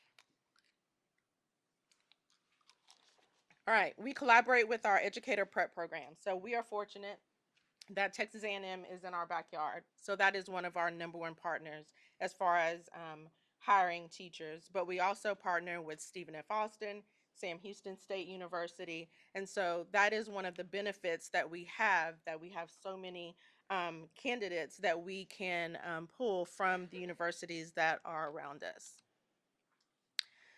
Some of the other things that we do to attract and retain teachers, the teacher incentive allotment. The teacher incentive allotment was a program that started by the state that allows teachers to earn a designation. There are 3 designation levels, recognized, exemplary, and master. If a teacher earns a designation, that designation is displayed on their teaching certificate. But in addition to that designation, they also earn an allotment payout. They get that payout once a year for 5 years. A teacher at the recognized level, which is the lowest level, the least amount a teacher would earn is $3,000. but a teacher who earns a master designation, which is the highest designation, can earn up to $32,000. And for a teacher, a $32,000 one-time check that they get in August is huge. So in 22-23, our first cohort of teachers, there were 179 teachers who earned designations, and they generated $1.7 million in allotment payouts. In 23-24, we had an additional 149 teachers who either earned new or higher designations, and those teachers generated almost $3 million in payouts. In October, we submitted our latest cohort, and so there are 167 teachers who we submitted who right now are proposed to earn new or higher designations, and we will learn if our application was accepted late January or early February. And so if or when that application is approved, those teachers will have either a new or a higher designation displayed on their certificate, and they will earn those payouts in August. Since we have started the teacher incentive allotment program, I can tell you that it does help us to retain teachers. When the spring rolls around and people start to plan and think of what they might do next year, I do have teachers that will reach out if they are considering leaving the classroom. They'll reach out and say, if I take this coaching position or if I take this position, will I lose my designation? Or how will that affect me with TIA? Depending on what choice a teacher makes, they may continue, they retain that designation for 5 years. But depending on the choice they make, they may or may not continue to earn that designation. I'm sorry, to earn the allotment. In order to earn that payout, they have to remain in a teaching assignment. And so there have been people who have decided to stay in the classroom rather than take another position. We've also had people that were thinking of resigning or retiring that have decided that they would stay on because they are earning that additional allotment. So that works out for us in our favor. We also have some grow your own initiatives. We were fortunate that we had a grant program partnering with Texas A&M where we were able to have teacher residents. Those teacher residents were hired by CSISD as paraprofessionals. So they were paid a para salary, but they worked alongside a mentor teacher who was the teacher of record in that classroom. At the end of that residency, almost all of those teacher residents were hired and took full-time teaching positions in our district. And now we are actually working on implementing a program where we will work in partnership with the Flibbin Group and Indiana Wesleyan University, where we will have a cohort of paraprofessionals who will work through modules with Teachworthy and through the university to earn their degree and a teaching certificate. So they will be working alongside a teacher, earning a salary and earning a degree, and they do not pay for that degree. The district takes on that cost. And so that is definitely, you know, anyone who has a district that commits to them and pours into them is someone that you are expecting is going to stay in your district and work for you because you have committed to them, and the expectation is, you know, they will turn around and commit to CSISD.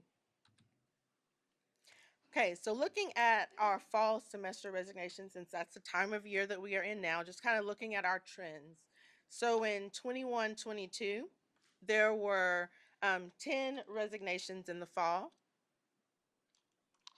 For a variety of different reasons. For all of these, you'll see you have people that leave for personal reasons, maybe there are health reasons, daycare for anyone who has had a child in daycare anytime recently.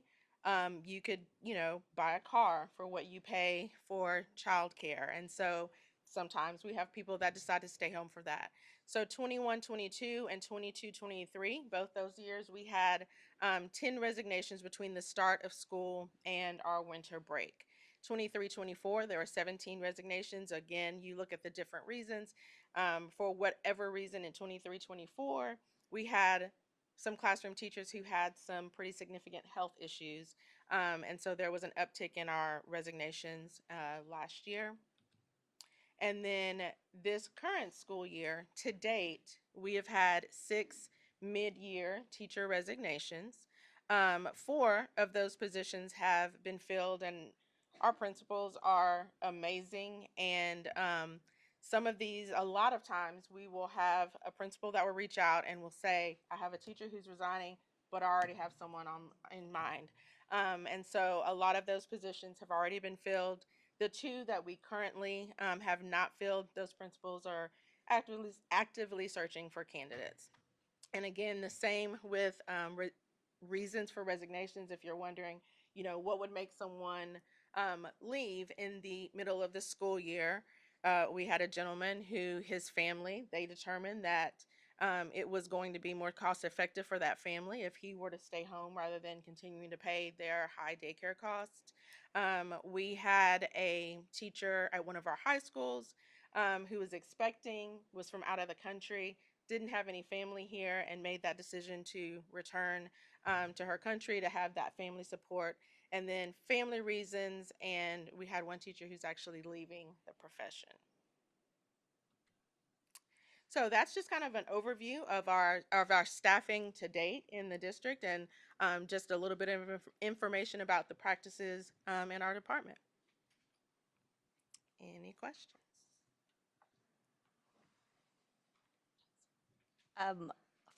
First of all, thanks for clarifying on the TIA. When I first saw that I was forgetting that second year number is cumulative dollars that we're having come in, because it's the folks that got the recognition the previous year, and then the second year it's that many new people, but we're still spending money or getting to give money to the teachers who got the recognition the previous year. Yes. So we're looking now, this would be the 3rd year of the program, so we would add additional teachers and the others would still be getting all that funds. Yes, so each year we submit new and higher designations. So if a teacher is at the recognized or exemplary level, they can still earn a master designation.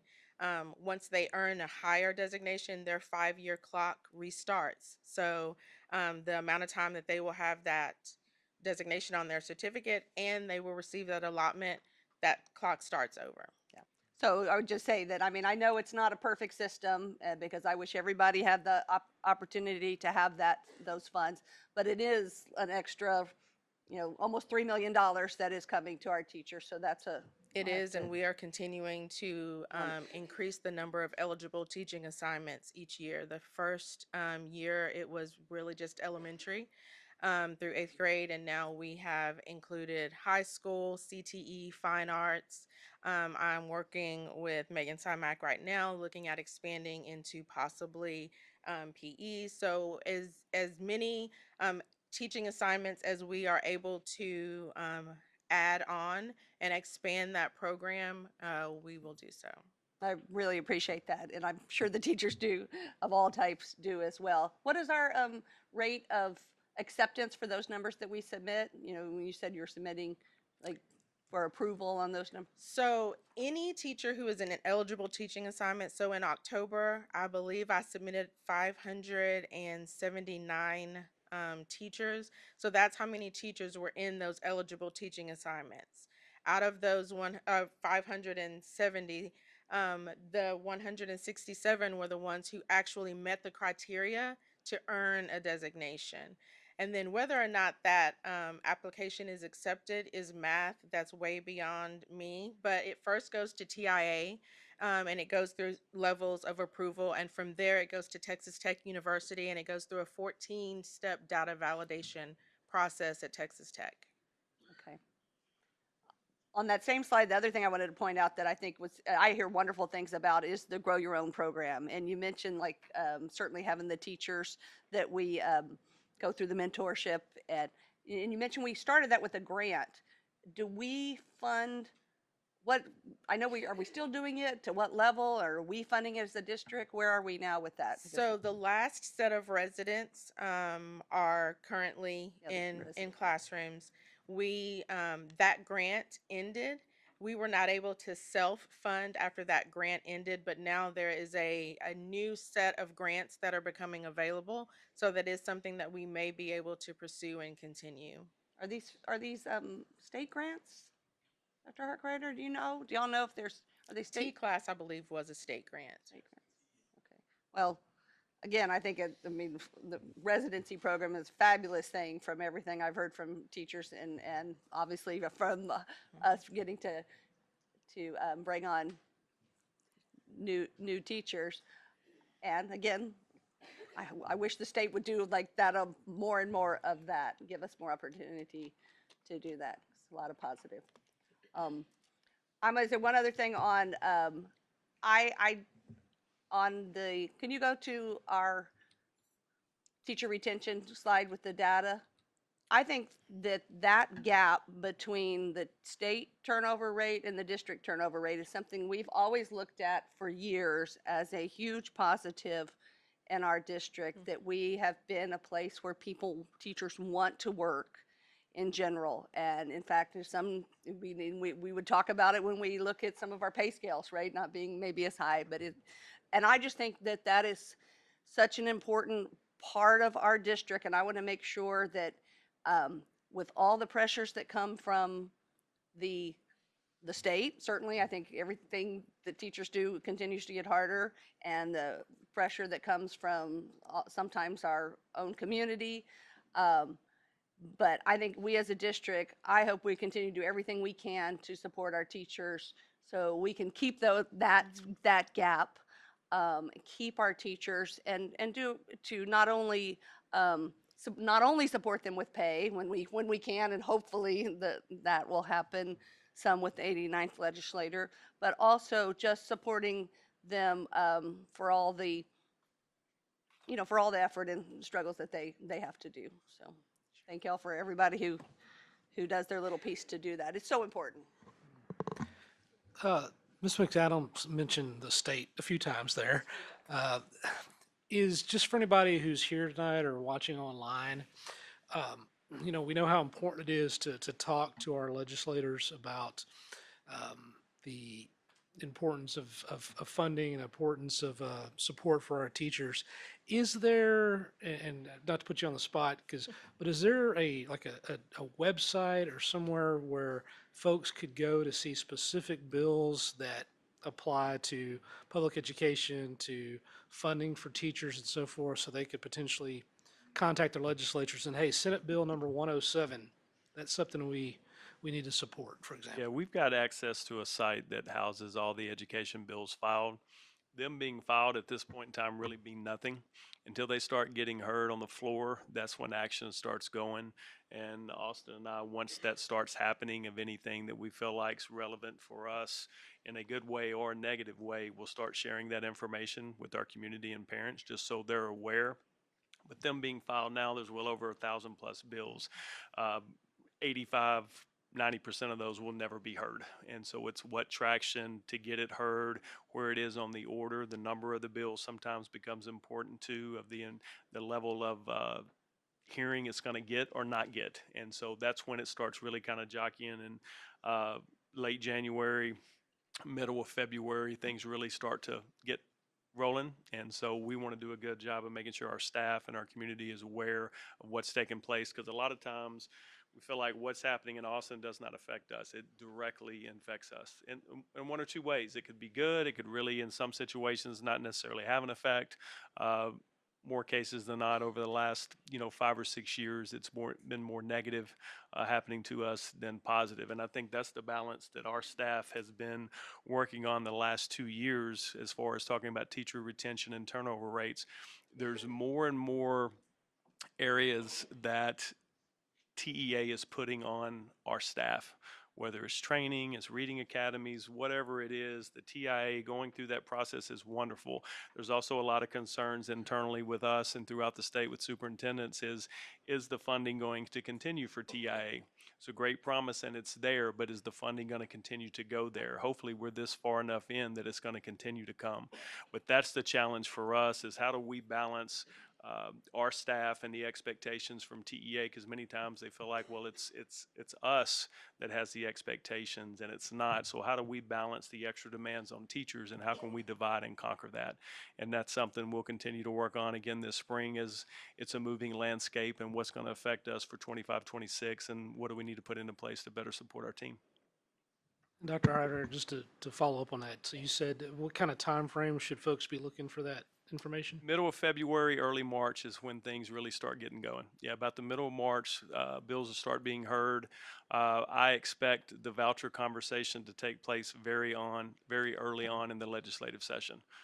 There's support in both chambers for vouchers, but what they're going to look like, there's not a consensus between the House and the Senate. They both have different views. So I don't see anything to happen early, but I do think there'll be some early traction and conversations on what that's going to look like.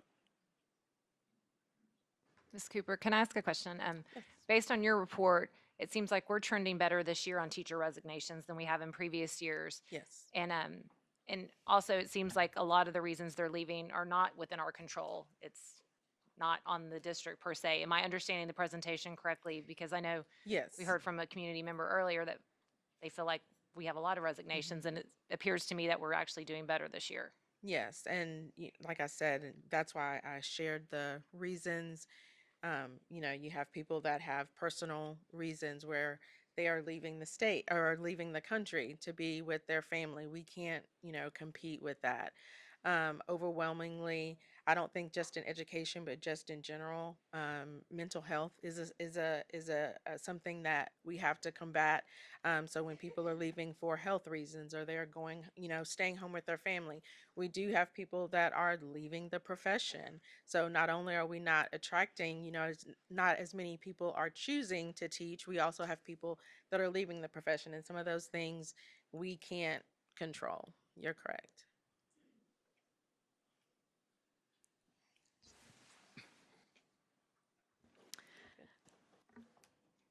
We're talking a lot about numbers, and numbers are really important. It's good. I thank you for the data that you've given us tonight, but I'm sitting here also just thinking about, despite all of the challenges that teachers face, all of the workload that's on them, the challenge we have with funding and not being able to pay them the way that we really want to, we still have a lot of really incredible teachers. And, this is anecdotal, but I have a kid who's had a teacher this year that became sick, was in the hospital with pneumonia, had some broken ribs, and that teacher kept coming back and kept coming back and kept coming back because they wanted to be with those kids.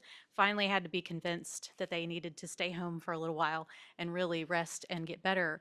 But it just reminds me that we have a whole lot of teachers who want to be in the classrooms with our kids. So I just felt the need to put that out there too, in the middle of all this talk about numbers, that we are really lucky that we have a lot of really great educators in this district too, and kudos to all of them that are, represented by their principals here tonight. So. Anything else? Well, yeah, I will add one thing, because along those lines, I do think that's so important, obviously. But when's the last time from the HR, how often do you do a staff or teacher kind of climate survey? I know we recently did one with parents, but how often when's the last time we've done one of those? And is that something that you're doing regularly or planning? So there are, oh, sorry. You can go ahead. Yeah, many times those have been campus-based. I'm trying to think of the program that we used the year before I got here. We don't use that program anymore. It's only been used a couple times a year, and it wasn't cost effective. So now everything is pretty much, we run through Google. It's free. And so it's more campus-based, but we're also, obviously, cell phone survey is out right now for our teachers, parents, and kids to give feedback. We'll be sharing that with you at the January meeting. The interesting part, first glance, first several hundred that have come in, it's pretty much even on either side. So it's really not kind of what we were thinking it was going to be. But I think also We'll survey the staff at some point in time this spring. I don't know exactly what it will entail, but really a lot of it is feedback on what they would like to see moving forward for next year. You know, there's things that we can control and things that we can't control. There was a lot of new this year with PLCs and collaborative team time. And I think, as anything, you know, staff's wanting to know what's going to happen next year. You know, and our principals know the toughest year when you're implementing something is year one. And the good thing about this process is it doesn't change. You just get better at the process. So when they show up next April, that's still the focus, except you've got a year's experience of what that's going to look like. And then you've got a year experience as you bring in new teachers into those collaborative teams. You've got an experienced team that can help grow them because you've already been through that piece. And so I think year 2 and 3, you'll start to see a lot of traction, a lot of improvement with kids, and honestly a division of work for our staff that doesn't put everything on a teacher. And I think that's the balance that we've had to work, that I've seen over the last 10 years that have really changed, is what those expectations are. And how do we help balance that? Especially when funding is a challenge, it doesn't matter. We got to figure it out, because you can't just continue to put more and more and expect them to do with less. And I think that's what we feel like we've got a great plan right now, but it's not perfect, and it'll continue to get better. And I mean, and I certainly appreciate that, and I know it's a process. But I'm just kind of saying, I do think along the way, it is good to get probably the teachers' feedback as they're doing it. So I'm glad to hear you're going to be talking to them in the spring, the good and the bad, right? You got to learn from them. They're doing the work, right? And we want to keep. I don't usually share stories because that's just not my demeanor, but I was the watchdog at Greens Prairie the Friday before Thanksgiving. And my daughter came to me at the end of the day in tears, and I was like, what the hell? We're going to Thanksgiving break. You know, why are we upset? Her student teacher's last day was that day. I got my wife and I got the excitement we got an email last night to let her know that she is actually going to be her math teacher in the spring. And I've never seen excitement like this from a little girl who is as excited about Santa Claus as she is about her teachers. So just a cool little tidbit, because last night it was like all the problems disappeared in her world. So anyway, Ms. Cooper, thank you so much for the report. Appreciate it. J1, consideration, discussion, and possible action regarding the annual financial and compliance report for the fiscal year ending August 31st, 2024. Ms. Wilson. Mr. Horwack, Dr. Harkrider, Board of Trustees. I have the honor of introducing Rebecca Darling. She's a partner with Weaver and Tidwell, and she's going to do our presentation for tonight. Thank you, Heather. Thank you guys for having me here tonight. I did pass out, you should have 3 items in front of you. One is just the presentation that I'll go over. One is a short auditor communication letter, which is basically what the slides will summarize. And then the third is this lovely 100+ page document of your annual financial report for the fiscal year ending August 31st, 2024. So what I will present tonight in some short slides is just some of the required communication, which really focuses on the results of the audit, and then goes over some brief financial highlights. And I can refer to some of the pages in the AFR document so you don't have to search through them, but certainly if there's any more detailed questions on the AFR itself, I can answer those as well. Oops. Okay. Is it this? Oh, sorry. Okay, thank you. All right, so we do actually give multiple opinions on the annual financial report itself. There's 2 opinions, one on page 3 and one on page 97. But basically, if you take nothing else away from the audit results this year for fiscal year 2024, we did issue an unmodified or clean opinion. So I'll go into a little bit more about what that means. But everybody wants a clean audit, right? It's the highest level of assurance that can be given on the financial statements.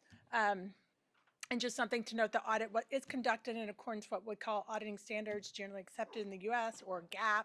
And then we do also issue a second audit opinion under government auditing standards because the ISD is a government entity. There's just that additional layer of items that we have to look at, which include looking at processes and controls and compliance with TEA guidelines and things like that. So page 3 and page 97 of the AFR, our annual financial report, have those two opinions.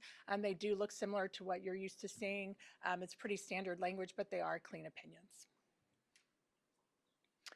On page 99 of the annual financial report, you'll see another opinion. That's the opinion on the compliance with major programs and internal controls over compliance. That's really our opinion over your federal grant funds. So there's a schedule in the back. It's called the Schedule of Expenditures of Federal Awards. And that lists all of the expenditures for the ISD for the federal grant programs. So like the Child Nutrition Program that has your school lunch and breakfast, your Title I programs, your special education funds. So one of the opinions that we issue and that is very involved in the audit is looking at those programs, and those major programs cycle into audit about every 3 years. So this year the programs that cycled into our audit were the special education cluster and the improving basic programs, the Title I. And so those two programs were the ones that we focused on this year. There was a clean opinion given, so there's a schedule of findings and what we call schedule of findings and question costs in the back there. But just the takeaway, there were no findings there. So those are really, if you think about it, really audits within the audit, just focusing on those federal programs and making sure that we look at the compliance of how those dollars are spent and then controls, reviews, authorizations, things like that that go over spending those dollars. The next couple of slides are just going over what I call is required communications with governance. So I know it was mentioned before, I did go over these slides with the audit committee earlier today and go over any detailed questions they had. But basically what we do is, Weaver's responsibility in relation to the financial statement audit is to form and express an opinion on the financial statement. So we get the numbers from management. They provide us with the general ledger, all the revenue and expenses for the year. We audit those using various procedures, but we want to make sure that those numbers are materially correct. We also help put the wonderful annual financial report together because we have a lot of experience working with ISDs and we know the format that TEA requires and all of the other submittals that have to go along with that AFR. In terms of compliance with all ethical requirements regarding independence, we are required to be independent of the ISD. So obviously we went through that independence check at the beginning of our contract, and then every year when we do the audit, we want to make sure that obviously we're independent in fact and appearance. So we make sure that there's no one on our team or within the organization that has any strong ties or affiliations with the board or teachers or anybody in strong accounting roles there. That third bullet point talks about significant risks identified during planning. I do want to point out that we are required to do a risk assessment process every year. So identifying significant risks doesn't mean that it's a red flag. It just means that we look at how the ISD operates, the money's coming in, how the money goes out, and make sure that we focus on areas that have higher risk just based on the nature of what's going on. So it's part of our due diligence. One of the things that we look at is possible management override of controls. So even if you have wonderful processes and controls throughout the year in your accounting processes, you do have people on the finance side that can make journal entries at year end and change numbers. So we always look at that and just make sure that there were no improper journal entries or changing of numbers. We always look at any estimates that are going into the financial statements. We also look at proper revenue recognition. So specifically those state aid funds, those are TEA dollars that are coming in, but those numbers get adjusted throughout the year. So we want to make sure that the revenue being captured is truly the fiscal year 2024 revenue. So that revenue and that accounts receivable there's proper cutoff and valuation there. And then also any misappropriation of cash through either improper or unauthorized expenditures. So within the ISD, there's a lot of expenses being paid, different authorizations, different approvals, depending on the department and the expense. So we actually take a sample of everything going out the door, a sample of those, if you will, and look and just make sure that there were proper authorization and that the controls and policies were being followed. So no material misstatements or internal control findings in those areas. If there was something materially found, we would discuss it with the board, management first, and then possibly bring it to the attention here. Qualitative aspects of the significant accounting policies. There were no initial selection of accounting policies this year, so no new GASBs, what we like to call them.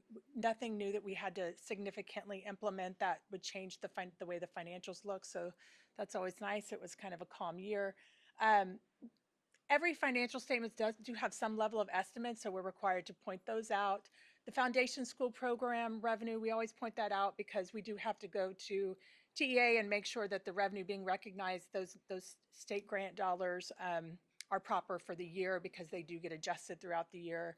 I have on there the IBNR, or the incurred but not reported accrual for workers' comp. Because the ISD is self-insured, there is a liability on the books for claims for those, the workers' comp. So we look at that. There's actually an actuary report that gives us numbers that what that liability should be. So we make sure that that's appropriate.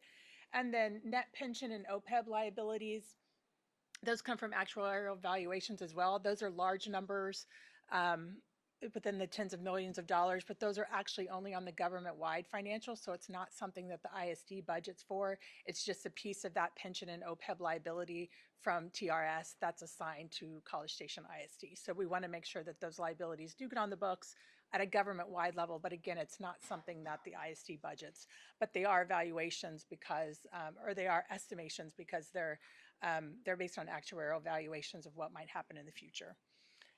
And then, of course, we also look at any disclosures. Your disclosures are really all your footnotes. So when you're looking, if you want some light reading tonight and looking at the 100-page document, you can look at the financial statements, but there's tons of footnotes in the back. So if you want to know what the ISD spent on fixed assets or buildings, you can go look at the footnotes. Same thing with bonds. So there's a lot of information in there, and we make sure that all of those footnotes and disclosures are clear and consistent. Kind of a boring slide here because you have none noted, but that's exactly what you want. So this is just some of the things that we're required to talk about. If there were any significant difficulties during the audit, which we didn't have any.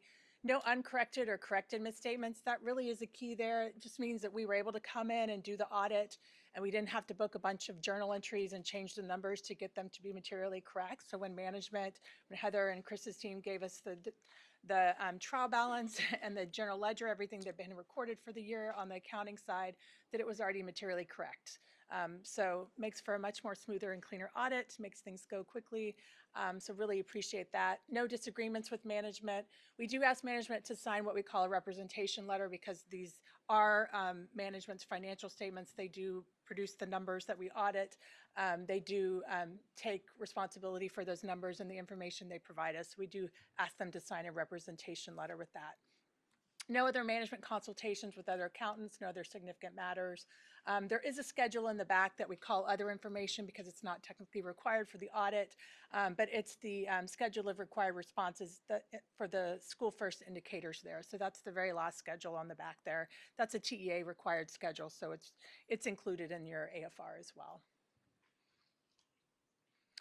And then these are just a couple of brief financial highlights. I definitely don't want to go over the whole AFR, but the general fund is always a key fund because that's where most of your key revenues and expenses are going out. So, and that's on page 24 of the annual financial report is the statement of changes, statement of revenues, expenditures, and changes in fund balance. So you can see there, just a summary there, you had 151.9 million in total revenues for your general fund. Total expenditures was just short of that of 149.7. So you had a 2.3 excess of revenues over expenditures, and then you can see some other things there under other financial sources uses. Those issuance of leases and subitas, those are really down there because of an accounting requirement, but those subscriptions are just annual subscriptions or more than annual subscriptions that the ISD is in contracts with. And then there's a small loss on there that has to do with, I believe I think the hail damage. So you can see there the net change in the fund is about 4.7. So revenue over expenses there. When you look at the general fund, there is a lot of emphasis and time that goes into budgeting that. So we do want to point out how actuals compared to budget. If you look, I think the budget to actual for the general fund is on page 68 of the AFR, but the general fund unassigned fund balance represents about 26% or approximately 3 months of total general fund revenues. So what that is the unassigned fund balance is the fund balance that's left after you've assigned or committed everything else. And you generally want that fund balance, that unassigned fund balance, to be between 3 and 6 months. So you're within that window of where you need to be there. The increase of approximately 4.7 in the fund balance during the year is primarily the result of the increase in state aid revenues in excess of any decline in tax revenues there. So those two kind of offset each other, that make up the majority of that increase in the 4.7 in that fund. When you look at the budget to actual, or the original budget to the final amended budget, it does include a decrease of property taxes of 3.1, an increase of state aid of about 5.3 million. And then there were some additional data processing services that really kind of moved buckets because of accounting entries. But those are some differences between the final, from the original and the final budget. And then when you look at final to actual results, there really weren't any significant changes from there. So again, that budget to actual for the general fund is in the back on page 68 of the AFR itself. And then there's actually two other funds that we call major funds that are presented with the general fund, the debt service fund and the capital projects fund. So if you look on page 29 of the annual financial report, this is just a snapshot of what the debt service fund looks like. You can see that there's tax revenue and state program revenue allocated to the debt service fund. Most of the expenditures, the purpose of this fund is to pay off debt. So you can see the debt service payments, and then a change in fund balance of about 2.6 million. And then your capital projects funds is your major fund that's included in the report. You can see about 2.1 million of revenues there.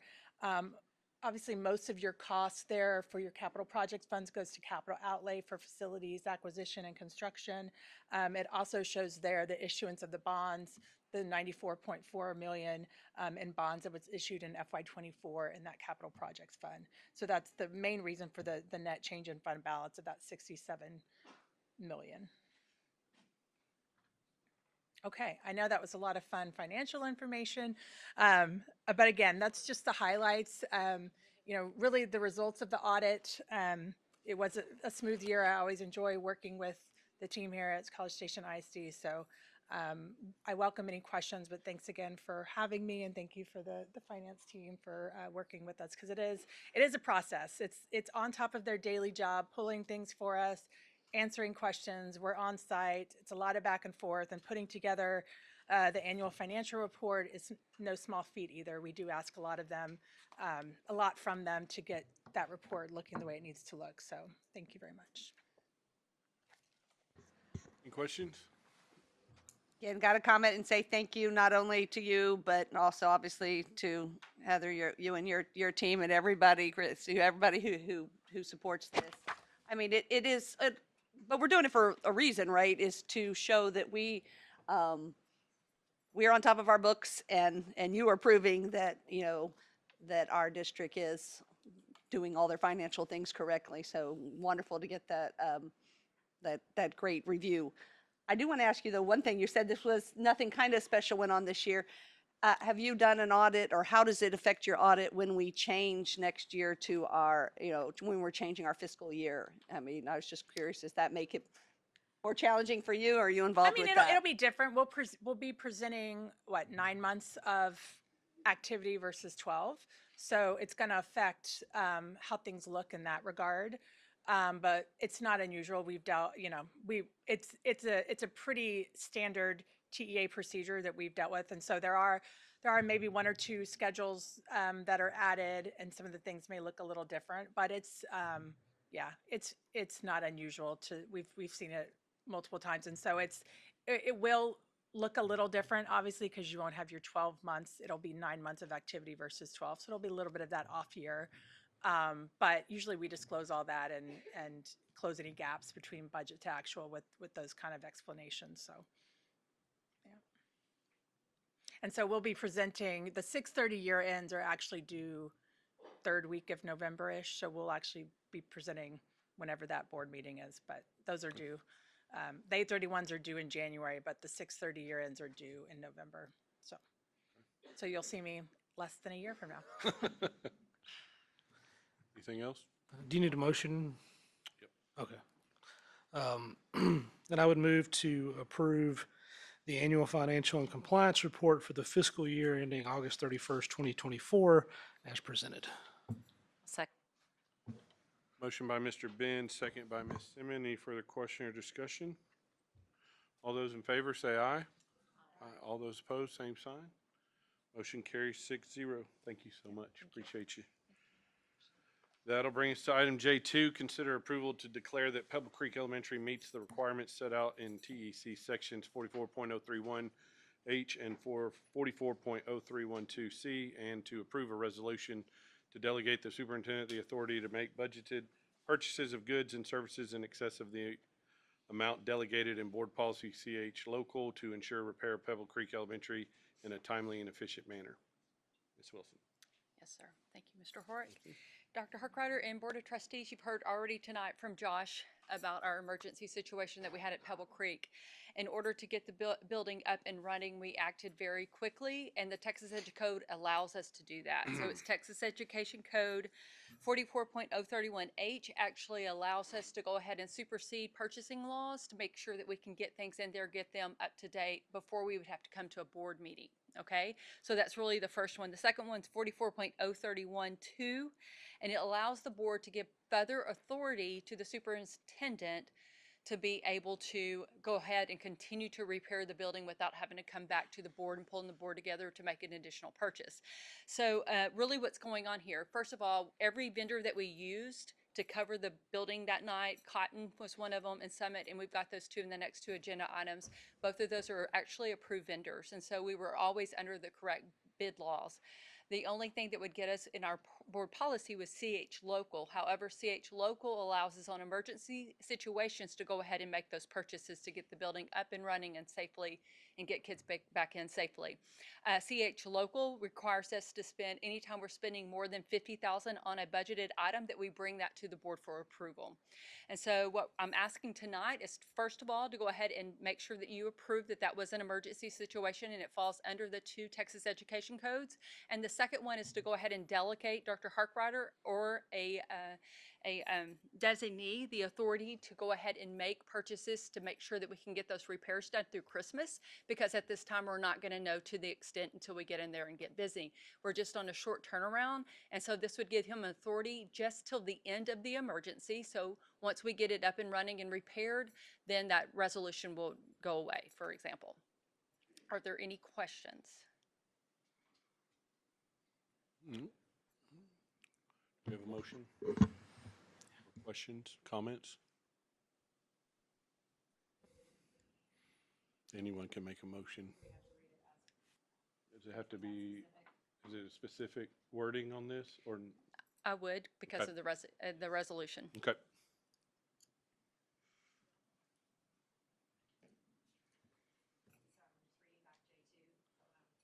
So there's a recommendation in the memo. Can she read that? Yes. Yeah? In the memo, there's a recommendation. Okay. I move that the Board of Trustees of College Station Independent School District declare that Pebble Creek Elementary meets the requirements set out in TEC sections 44.031H and 44.0312C, and authorize through resolution the superintendent or designee the authority to make budgeted purchases of goods and services as necessary to continue operations during the duration of the emergency. I second. Motion by Ms. Simmons, second by Ms. Ege. Any further questions, discussion? All those in favor say aye. Aye. All those opposed, same sign. Motion carries 6-0. That will bring us to J3, consider ratification of an emergency purchase for Summit Fire Security LLC for the amount of $89,776. That's a typo. Utilizing RFP 24-021 for the repair of the fire suppressant line at Pebble Creek Elementary School. Additionally, consider approval authorizing the superintendent to approve up to $5,000 in change orders or contingencies bringing the total contract amount not to exceed $94,776. Ms. Wilson. Sure. On the resolution that you guys just adopted, there is language in there that anytime we do make a purchase, that we will bring that back to make sure that we make the board aware of the purchases that we make and ratify that purchase. And so basically that's what we're doing with J3, is bringing that expenditure back so you know the exact number that it costs the district and getting you guys to ratify that expenditure. Do I have any questions?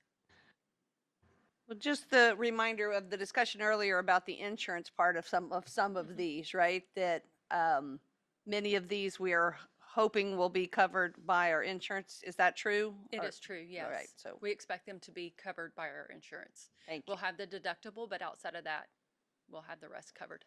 Thanks. Are there any other questions? Do we have a motion?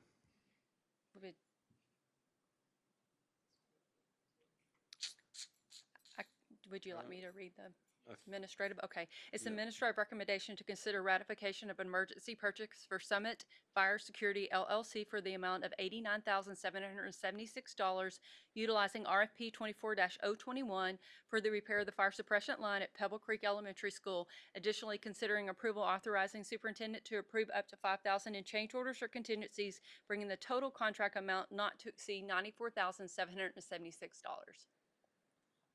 Nicely done. I move that we accept the recommendation as presented. Thank you.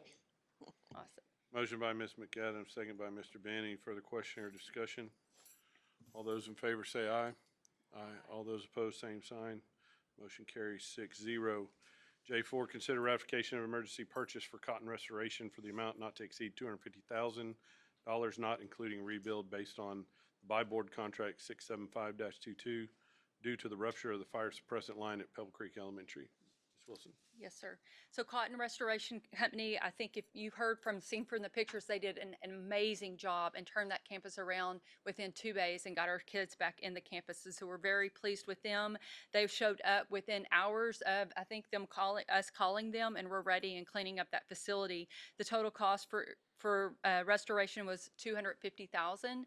That is for the first piece. Of course, for the second piece, they're going to come in and restore the facility. That will be additional costs that we'll bring back to you in the month of January for ratification. Does anybody have any questions? If there are no questions or concerns, it's administrative recommendation to consider ratification of an emergency purchase from Cotton Restoration for the amount not to exceed $250,000, not including rebuild, based on the buy board contract 675-22 due to the rupture of a fire suppression line at Pebble Creek Elementary School.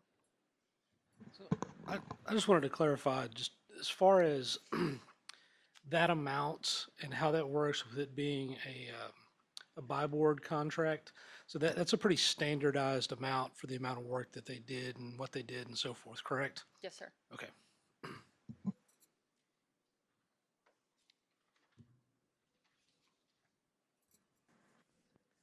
I move to accept the recommendation as presented. Second. Motion by Ms. McAdams, second by Ms. Iggy. If there's no further question or comment, all those in favor say aye. Aye. All those opposed, same sign. Motion carries 6-0. Thank you, Ms. Wilson. Thank you. That brings us to item K1, consider award of RFCSP 25-003 for the baseball and softball renovation projects at A&M Consolidated High School and College Station High School to Ducote Construction in the amount of $8,382,911, utilizing 24 bond funds. Mr. Buckner. All right, good evening. So during the planning for the athletics bond that passed this past May in 2024, it was determined that renovations to the baseball and softball fields at both comprehensive high schools were made a priority project. This project was budgeted at a little over $8.34 million and consisted of replacing the grass with artificial turf for that. During a design process that we've been going through, multiple alternates were added to this project and to try and stretch the budget further and try to make further upgrades to these fields, these 4 fields at the high schools. So with that, these alternates included replacing the netting, the backstop netting, replacing, fixing the backstops at softball, the upgrading batting cages, turfing D zones, etc. We had quite a few alternates. I think we had 10 total in the project. So for this project, we utilized the competitive sealed proposal method for procurement, and bids were open on December 4th, and we had 7 submissions for this project. And after evaluating and going through our scoring process as dictated in our bid documents, like it was mentioned, Jacody Construction is the rose to the top and is recommended to serve as a general contractor for this project. So Jacody was not only the best value after our scoring process, but they were also the low bid on this project. And if you remember, Jacody is also serving as general contractor on our middle school athletic improvements projects, as well as our high school stadium improvement project. So we have a few things going with Jacody Construction right now. Jacody's bid, including the alternates, came in at $8,382,911, and this includes allowances in the amount of $300,000. And these allowances, any unused allowance with contingency or anything, comes back to the district at the end of these projects, and we're expecting a significant portion of that to come back to us at the end of this project. This project will start. Doesn't really have a designated start date. It is all dependent on the success of the baseball, softball teams. So as soon as we can gain access to those fields, the project will start.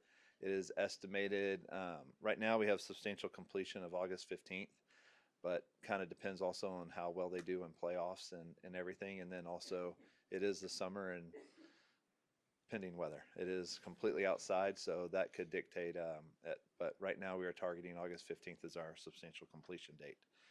So do y'all have any questions for me about this project or Jacody? Questions or comment? Okay. I move to approve as presented. A second. Motion by Ms. Simmons, second by Ms. Iggy. Any further question, comment? Nope. And all those in favor say aye. Aye. All those opposed, same sign. Motion carries 6-0. Thank you, Mr. Buckner. Thank you. That will bring us to item N, adjournment. Thank y'all so much for being here. To our staff, enjoy your time off. It's well deserved. Thank you for everything y'all have done in the fall semester. We'll see y'all back in January.